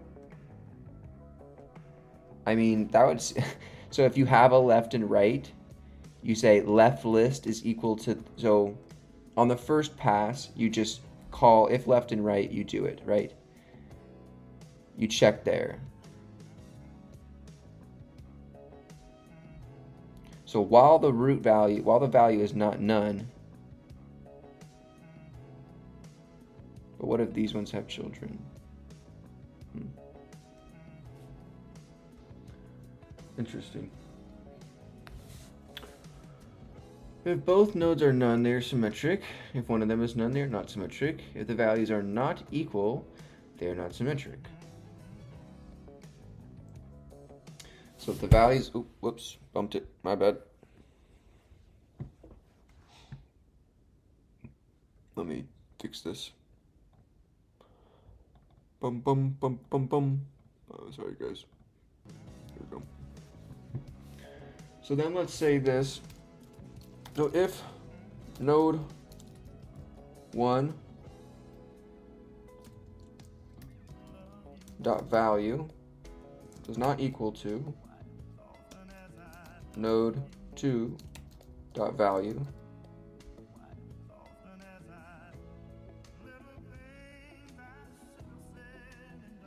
right, return false here. If their values are the same, check if the left child on one node is symmetric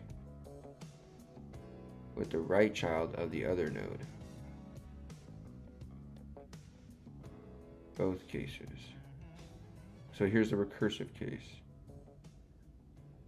So in the base case, we're just going to call self.check node on root dot left root dot right. Right? That's the base case. We say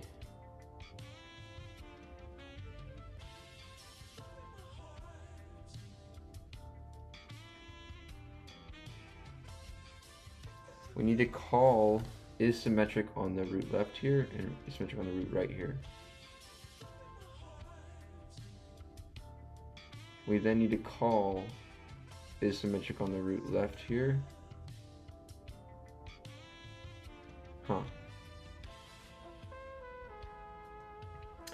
Yeah, this is just the Jibbity.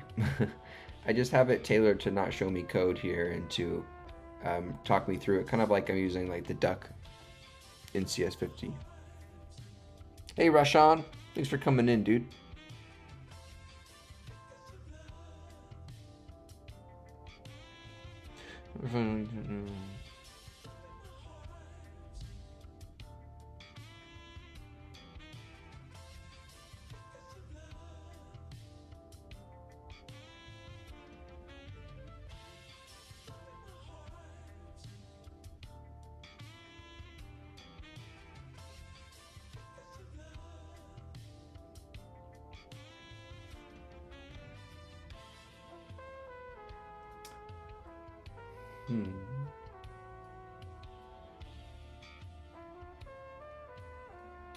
So this is what I got so far. Is what I was able to come up with.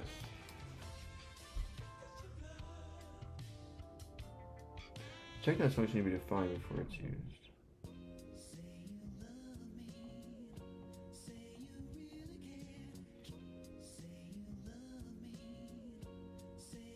Oh, my bad.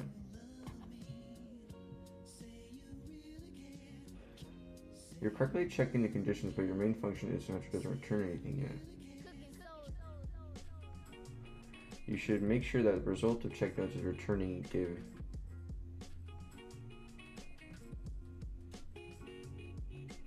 You should make sure the result of check nodes is returned to give a true or false result otherwise.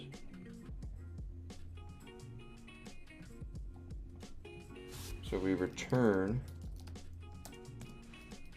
check nodes, the value that's here.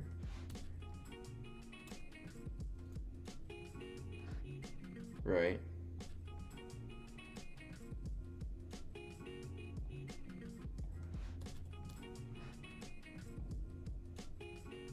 In your helper function, after checking the base cases and the values node, you need to call check nodes.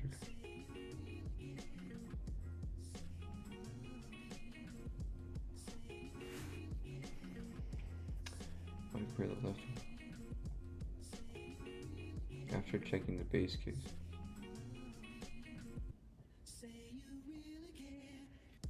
Oh, because now I have access to this node here, and then this node here.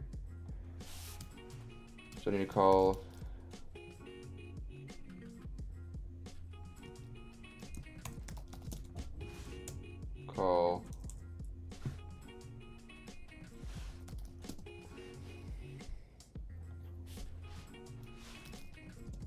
self.check nodes on node 1.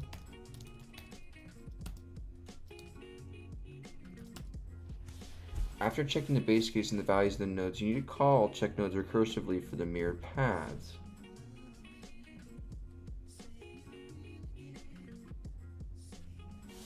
Check node.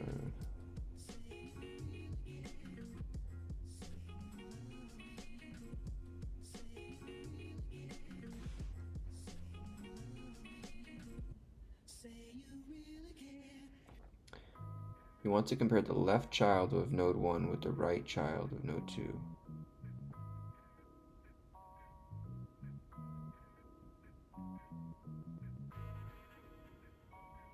Node 1 dot.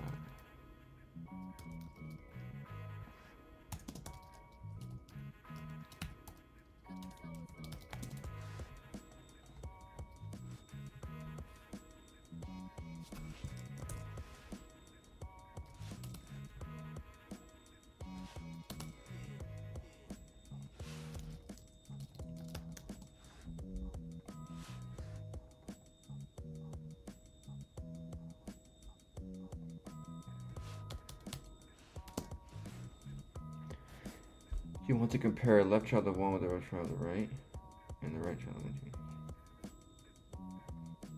So if we return tuple here,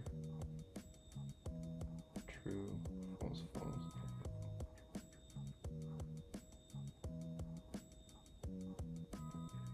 So it's returning a list of all the values now.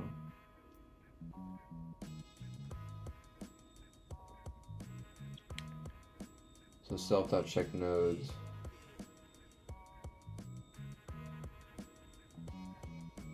So that's returning true, true, true, true, true, false, false, false.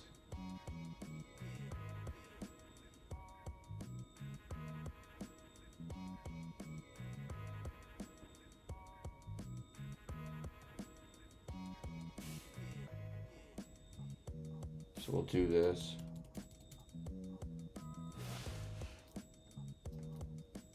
Left equals this. This. Turn.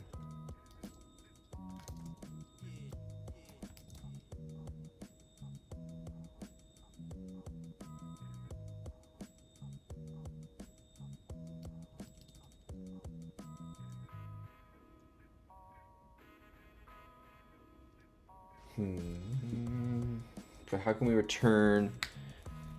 Hey Alex, how's it going? We're almost there. So we're calling left right on the nodes themselves, right? On the check.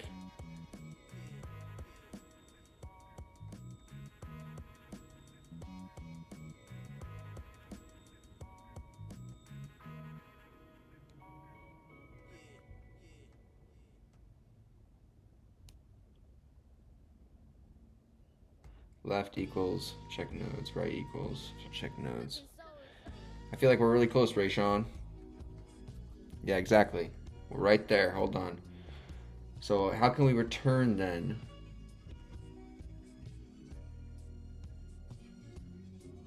If I concatenate, if you concat true plus false,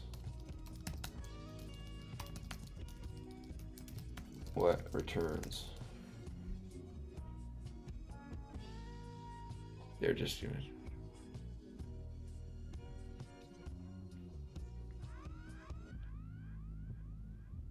Turn it 1.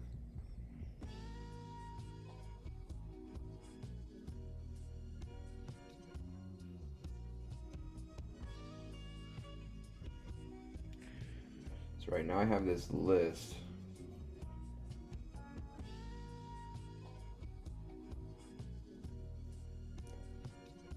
This returned a list back to me.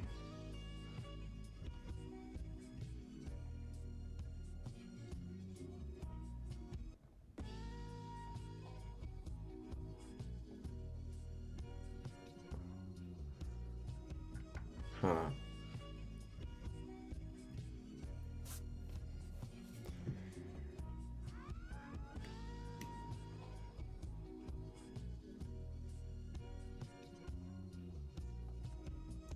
We got 2 falses here, 2 sets of true for the node checks.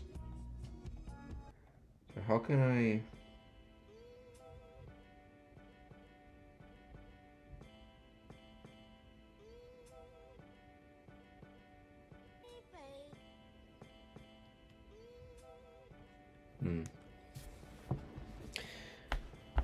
Are you returning for the input and output?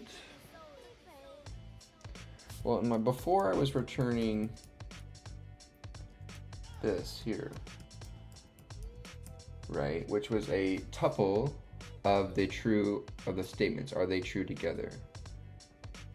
So we'll say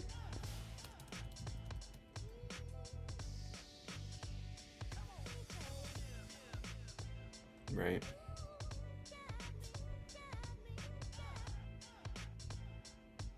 Take away 1, 2, and 1, 4.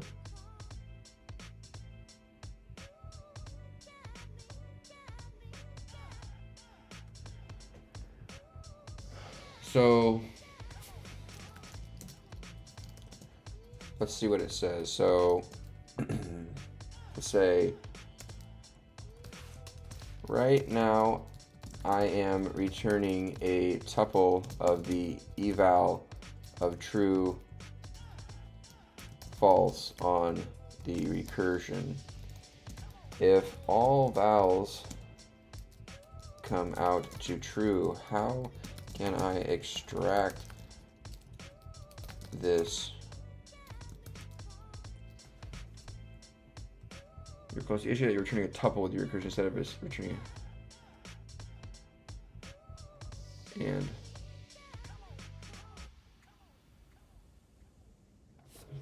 Don't. Okay, I'm just tell you, I'm not gonna look at that. The key point is your function should combine the results using the and. Okay, so if you say and here for booleans, it'll return true or false back.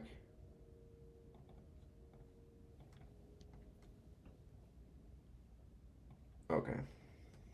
Boom. Okay, so if you use and, if it both are true, it'll return the 1 value back. If both are false, it'll return false back. So using and with bools will return true if both are true and false if one is false. Exactly. Using and with booleans will return true if both values are true, false if either is false. Okay. Boom. Done. Number 101.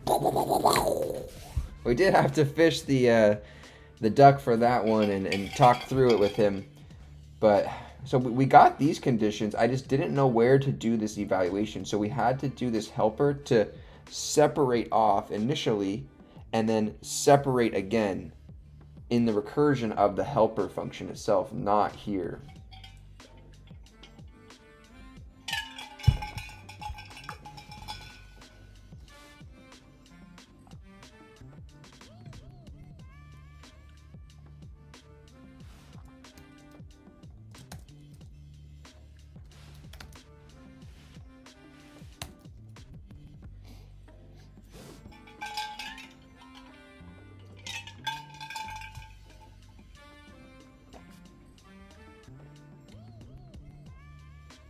You can just say this.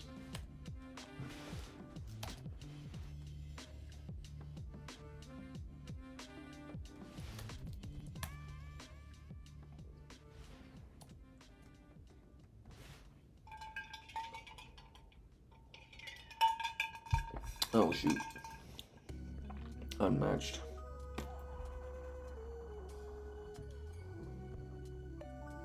Unmatched parenthesis. Oh.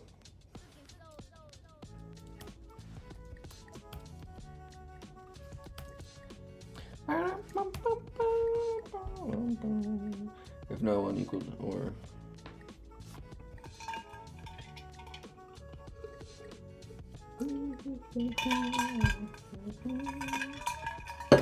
Boom. Ba-da-boo. All right. That one was tricky, but it wasn't too bad. I didn't get like triggered by this one. So it was fun to think about though, for sure. What I was really getting caught up on was, right, we didn't want to do the evaluation across each condition from that root, right? Because if we did that, we'd be evaluating this 3 against this 4. So we wouldn't want to be doing an evaluation of node left and right across each position, because that would make each subtree also symmetrical. We want to just know if the overarching tree is symmetrical. So we had to move in a helper function. We had to check the node off the left and right, and then recursively check nodes on left and right on doing the mirroring within the helper here, right? So that's what I was trying to figure out. How can I separate myself, like initially from here, and to doing two different things. I had to do the check here at first, but then I needed to do the recursion and check the 3 on the left. If I move left here, I move right here. If I move right here, I move left here. So that's how you do it within this once you get onto these nodes themselves. So note to self is when you have 2 separate processes. Most likely you can use a separate function to take care of it for you. We needed a process to get us A, off of this root into the actual subtree paths, and then B, a recursive function to then take us from down each path of that subtree. Cool. That was problem number 101. Distracted funny. Yeah, we were able to get it here. We weren't able to get it solely by ourselves. We had to, talk through the AI here. I skipped. Don't look at these code snippets. I did not look at those. I skipped past them, and I cleared that out. So I just talked through it here at my thinking, and then it kind of pushed me towards the right way with just kind of talking through what I was thinking about and my initial approaches. What I was confused on. But this is what we were able to come up with here.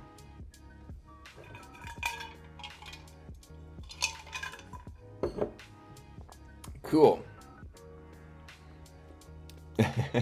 Thanks, Mahan. I appreciate your help with that one. No, Mahan, I was not mad at you earlier. I swear on my life, I was not mad. I was just wanting to solve it. I felt like I could solve this one like on my own. I didn't feel like I was so stumped to where I needed to call in the big guns, aka you and everybody else, and like a call or nothing. I felt like this one was somewhat straightforward enough where I could work through it. But if I get to one where I'm like super puzzled and I'm like, bro, I can't, then yeah, we'll have to bust out the big guns. Do the next one. Let's take a peek at it. I'm not going to work on the project at all today because I have my meeting with my dad tomorrow, who's a CPA, to go over the next couple of features because I want his opinion so we implement it how a proper person would be looking at finance would want to see it, so that the user can then report it to their accountants and write an easy transition. So my dad is an accountant. I'm going to meet with him tomorrow to go over our CS50X final project, the small business manager. I'll show you that, guys. Show you it really quick for those that are here. We've been writing this project for our final project of CS50X. This is the small business manager. I've written this entirely in Python. I have the inventory, the expenses, and the transactions tabs completely finalized. Where in inventory, you're taking in inventory items. You are expenses, you're taking in expenses. Transactions, you're transacting individual inventory items into sold items via transitioning their statuses and from inventory into sold. And then obviously in the income statement, we'll take in those sold parameters for that year. We'll take in the expenses for that year and then provide some sort of income or net revenue or something, I think is what we're going to have to do on here. But I just need some structuring help from my old man regarding the accounting behind this it's called double entry accounting is when you do all of this. So it is kind of a little bit more advanced. Okay, but yeah, that's our project. We've been working on that. Okay, so you said do number 108, convert sorted array to binary search tree. Oh, I already done 104. Is that what you're referring to?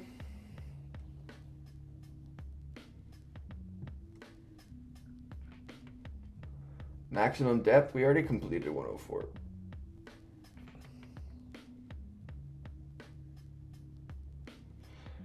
So this one, converted sorted array to binary search tree. Given an integer array of numbers where the elements are sorted in ascending order, or least to greatest, convert it to a height balanced binary tree.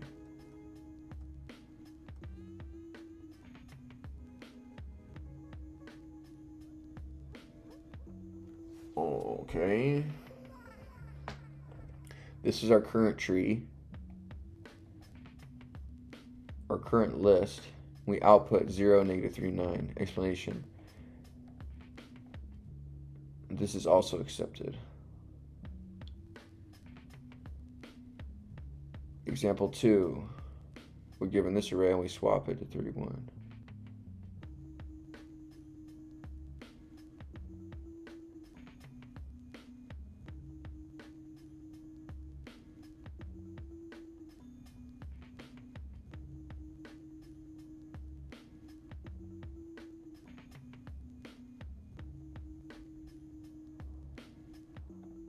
Why is this -10?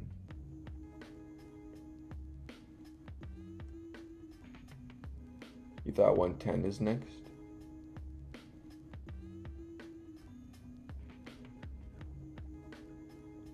Balanced binary tree?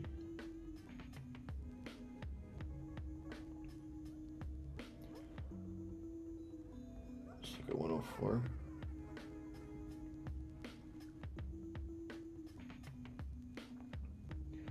So in this one, for max depth, if the root is none, return 0. Return max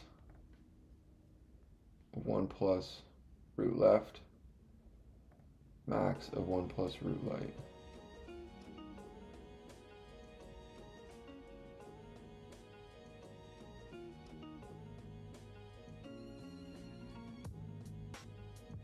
Okay.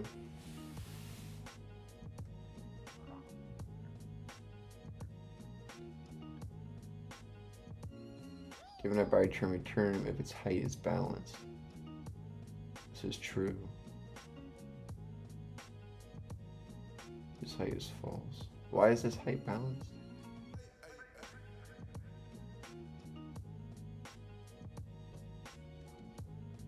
What does height balancing mean? Tree height balance. Meaning. A tree height balance.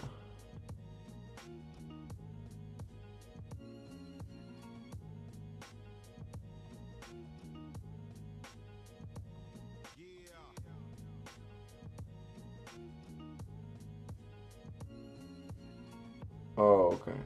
Because this extends beyond it too.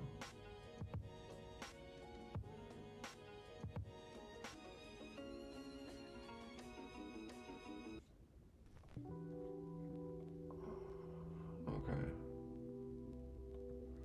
So let me hold on, let me go back to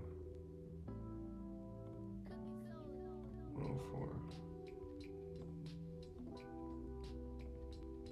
I'm gonna duplicate this page and bring it over here. I think I have an idea of what we can do.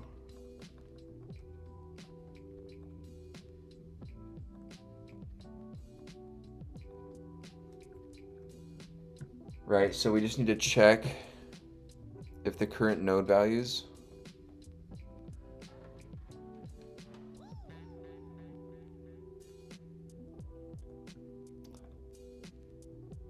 if the color code values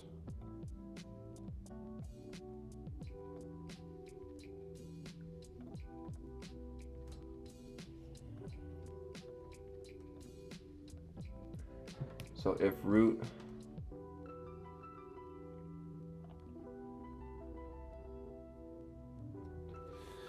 root is none, we return 0.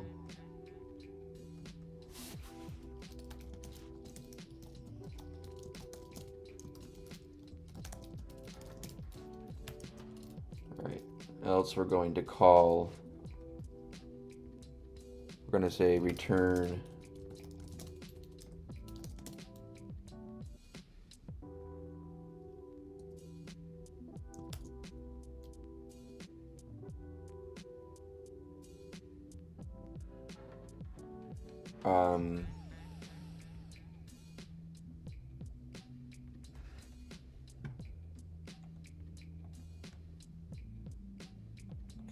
we're going to call self dot is balanced on root dot left.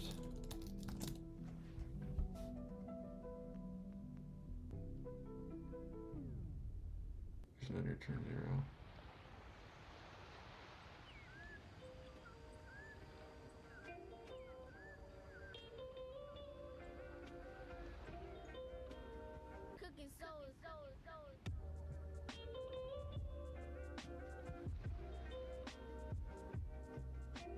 This is 1. So we return that. We'd have to return 1 plus, right, because we want to account for the height at each move. So 0, 1, 2, 3.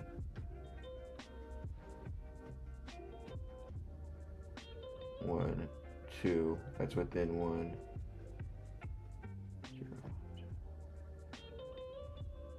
So we return this.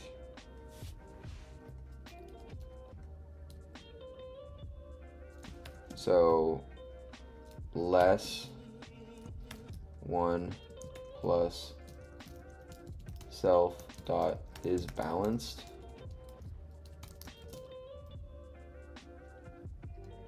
on root dot right.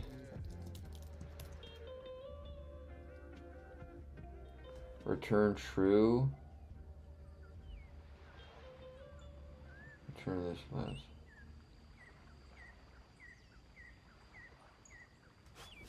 So if we say it's balanced,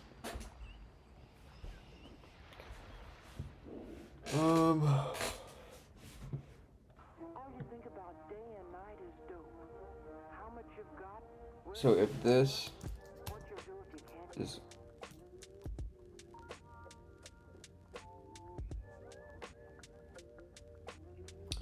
if the difference between these values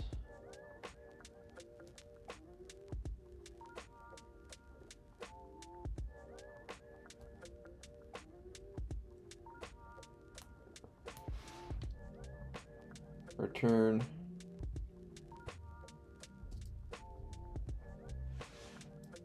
greater than or equal to, or less than or equal to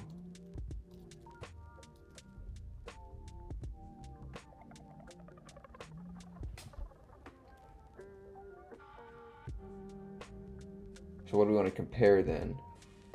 So they have to be within 1 or less for a different height. So the height of the left subtree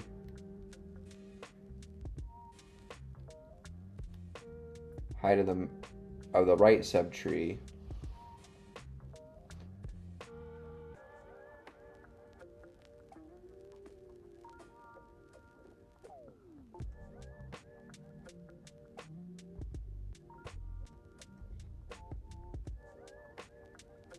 height of the right subtree, we reduce that.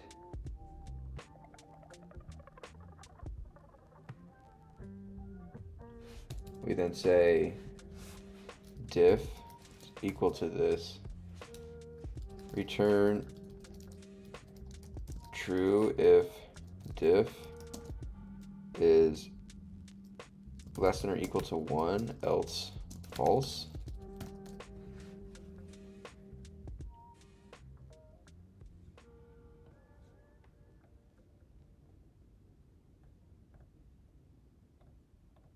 For relaxing times, make it Centauri time.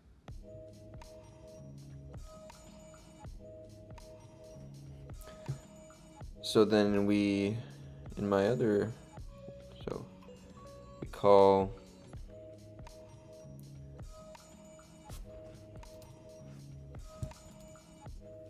return max.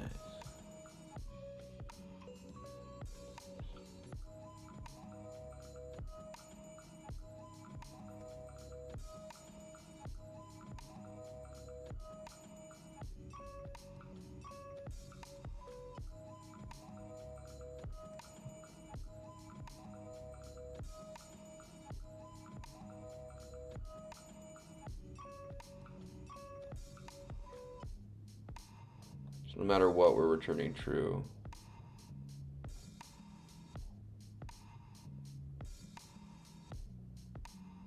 So if this is less than, it's a 1.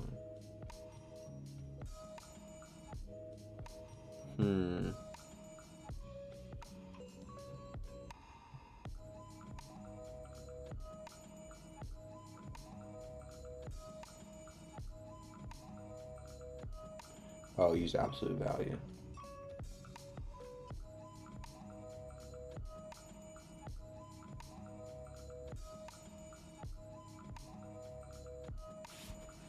So if Sounds relaxing.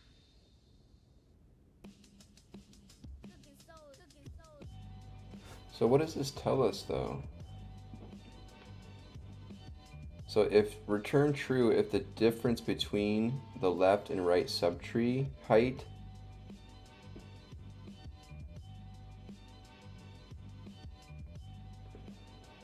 so this will recursively do the left subtree height, right subtree height. We take the difference between those.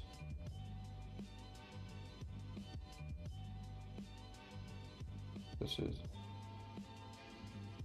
1,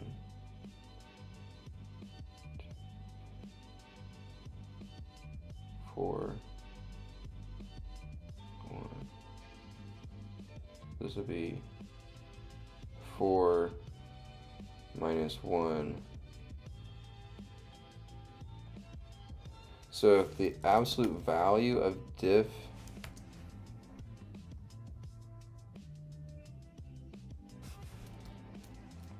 not in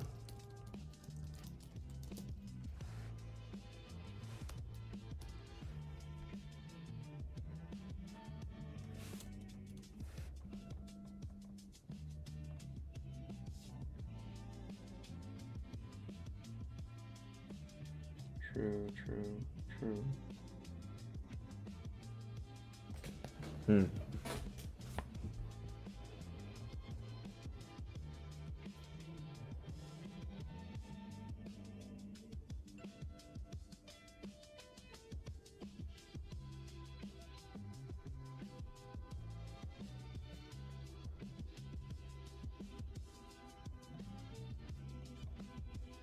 If diff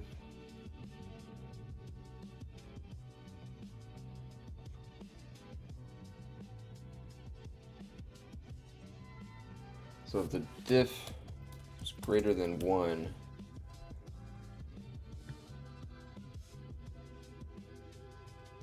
so we pass this case now, fail this case. So if the root is initially, then you return true.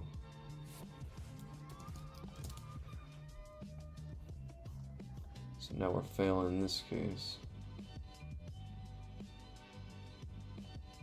Greater than or equal to 1.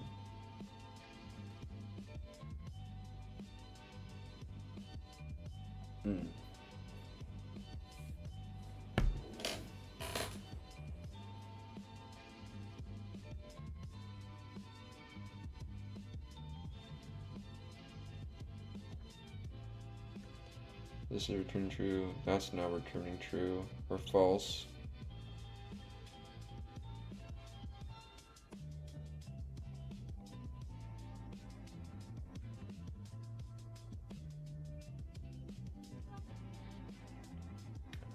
And true of ABS. How long we've been going for here? I'll call it here soon. So if the root is none, we're returning true. We're taking a difference at this current root, which is call here. The root's not none, so we call there.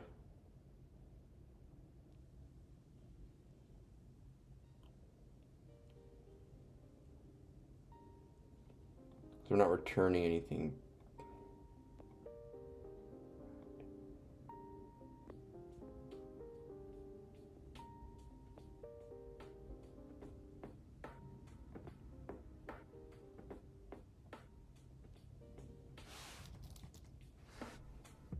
What happens if I return this? What do I get? 0, 0, true.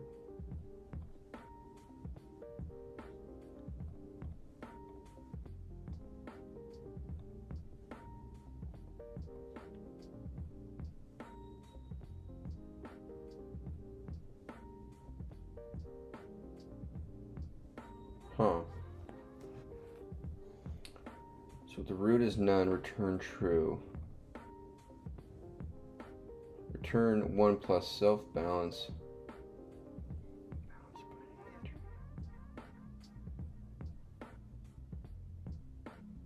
So I want to find the height. It's none. Return that back. Okay, so that's some trees there. Right, some tree.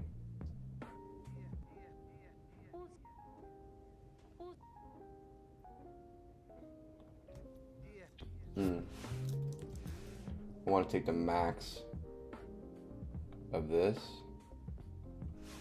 and the max of this. So this would be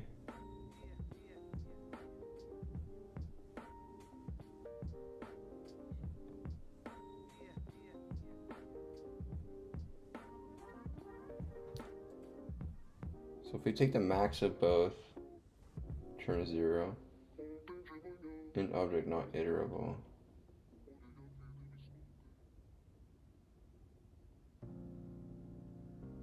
Huh.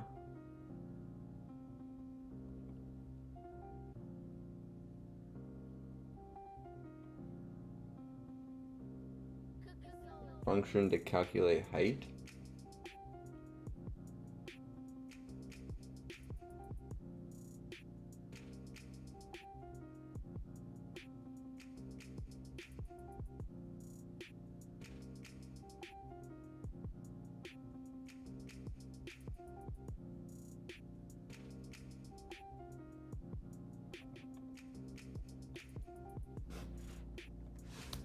So if we say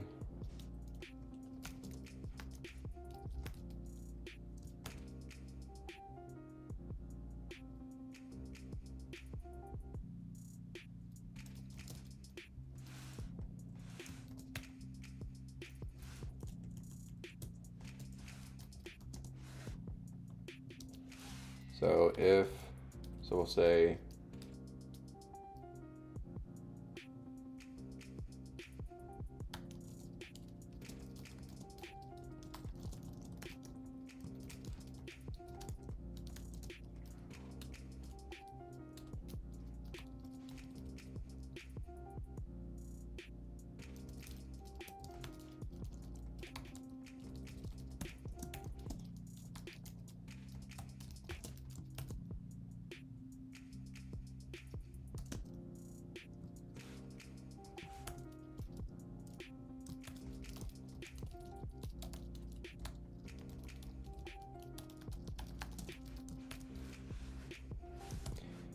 find the height.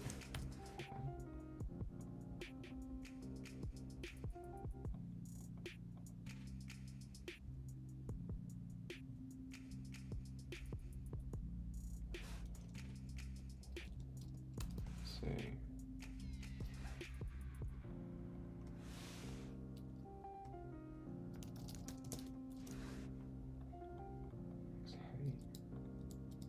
It's hard to call.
Huh.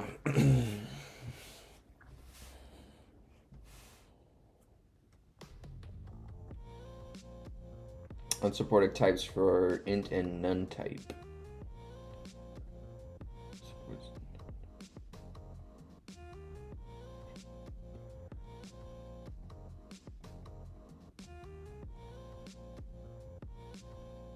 Huh. Oh, you're right. Sorry.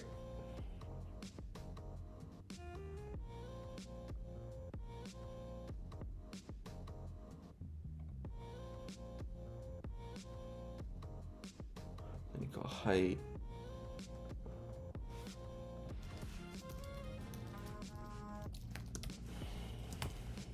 I have node left.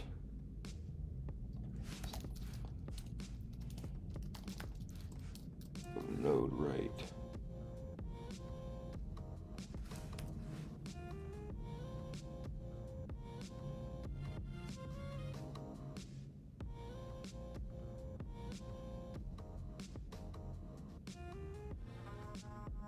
Dang it.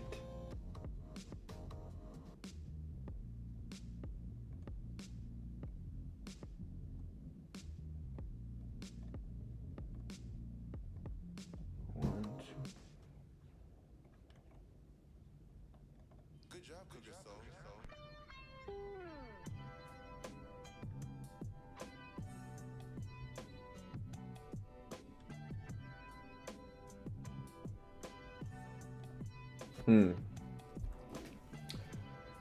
Yeah, thank you, Alex. Appreciate your help with remembering that. But now we failed these test case, so 0.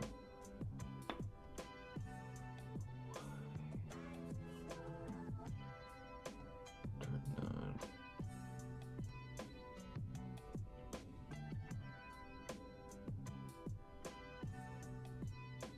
Alpha true.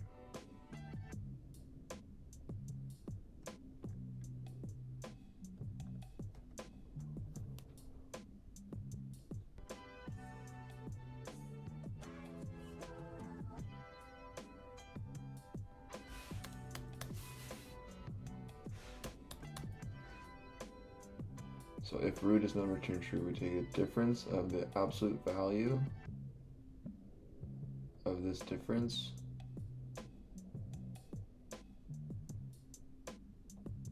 If it's either 0 or 1, return true, else return false.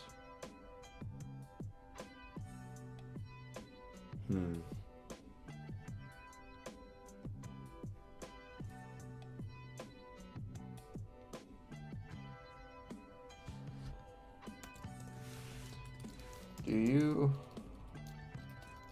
Oh, I don't want to ask you yet.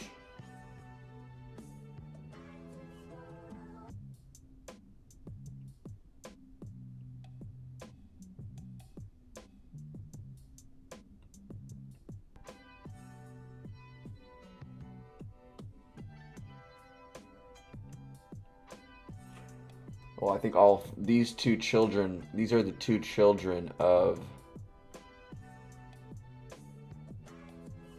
this 3.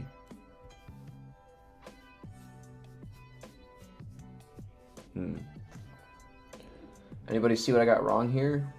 If root is none, return true. You take the difference of the absolute value.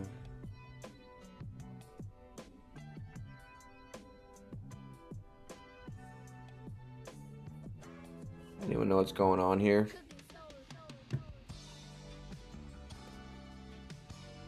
Huh.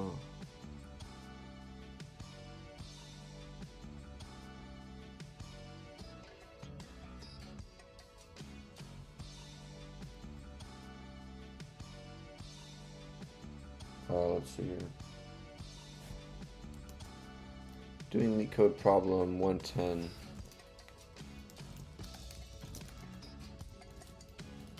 And I am really close. Just failing edge cases.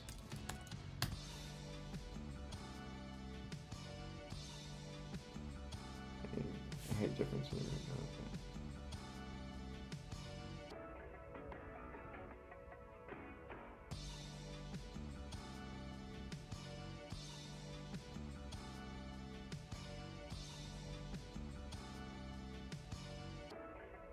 Modify height to return -1 if an imbalance is found.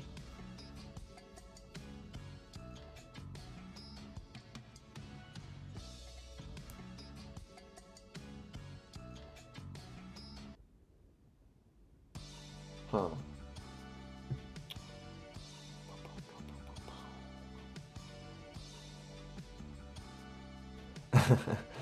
I feel you, Scary Sticks.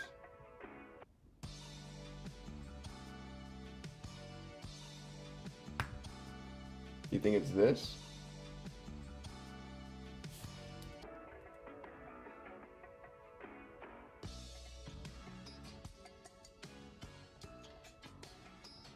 Oh. Oh.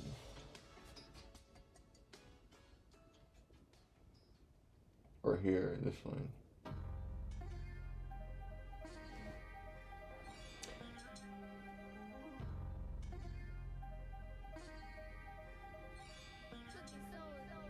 So it said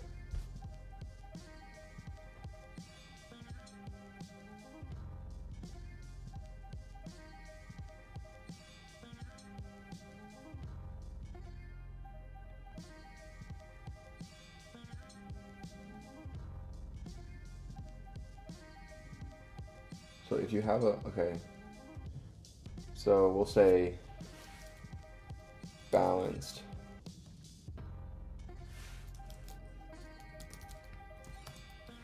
Given a node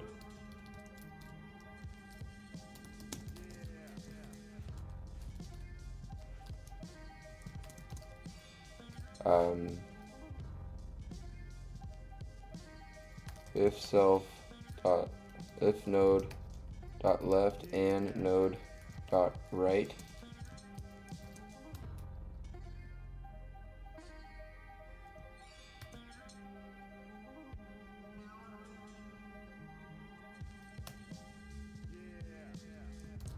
return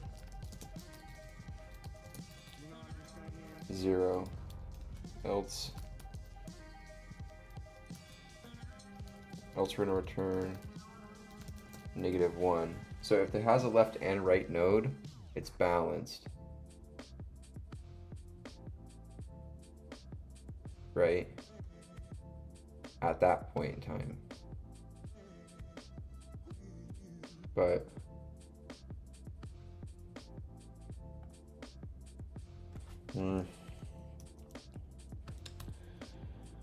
what did it say? It said kind of living right.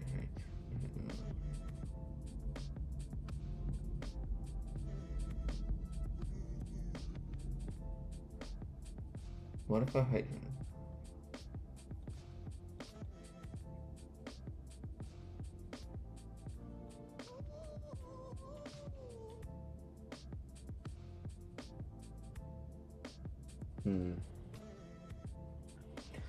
All right, I'm wearing out here, guys. It's coming up on 10 o'clock. I'm gonna be done here for today. We did a partial on this one. We only worked on it for a few minutes here, but we'll come back and we'll finish up this one tomorrow. And then also I'll report back to you guys what my dad, who's a CPA, says about our small business manager project and how we can implement the income statement and balance sheet pages of that. Sorry, Prax, I'm just getting off here, man. Sorry, dude. I just kind of wrapping it up here. We read out of, we finished chapter 2 of Fluent Python. So you guys stick with me here. Join the Discord if you want access to the PDF of Fluent Python that we're reading, and as well as all my notes. We have successfully finished reading chapter 2 of Fluent Python. So really, big ups for that. Big ups, mate. And then we are going to put up Python crash course here. Like that. There we go. We are going to be jumping into Zenity says you're doing it right. Thanks, dude. Sorry about that timing, man. I really enjoy having you here, though. So thanks so much for stopping in and saying hello. And let me know what you're working on in the Discord. I'll chat with you there, man. Prax. Anyways, you guys, I'm going to talk to my dad tomorrow, who's a CPA, to go over our small business manager project. For those that are new, this is our CS50X final project. I need his input via his accounting expertise for double entry accounting. It's a technique used to calculate income statements and balance sheets where you you treat your inventory expenses separately and transactions separately, and they all come together on a tertiary or whatever income statement, and then that relays information onto the balance sheet. So there are some double entry accounting mechanisms that I haven't remembered since my freshman or sophomore year of college when I was going into accounting, but I switched over to bio and chemistry after that because I took managerial accounting and I was like, yeah, this isn't for me. But yeah, so I'll need his opinions on how to set up these tabs here and what data goes into here. And then, but we successfully have inventory, expenses, and transactions working appropriately. We are able to add inventory, expenses, and make transactions across individual inventory items, and those statuses are being updated as sold. So we'll work on this tomorrow as well as finish this Leet code problem 110. Thank you guys so much for being here. I really, really appreciate it. Thanks so much for joining me and helping me out today. Thanks so much for everyone. Prax, Mahan, Scary Sticks, Zenity, Alex, who else was in here? Rayshawn, Demon King, you're awesome, dude. Tashar, Tim, once again, thank you, Tim. AJ Brady, Ray, you guys are awesome, dude. Thanks so much for coming in here. Wing Hong, Josh, Hardcoreism. You guys are so much. Thank you so much for joining me. I'll see you guys tomorrow. Bye, guys.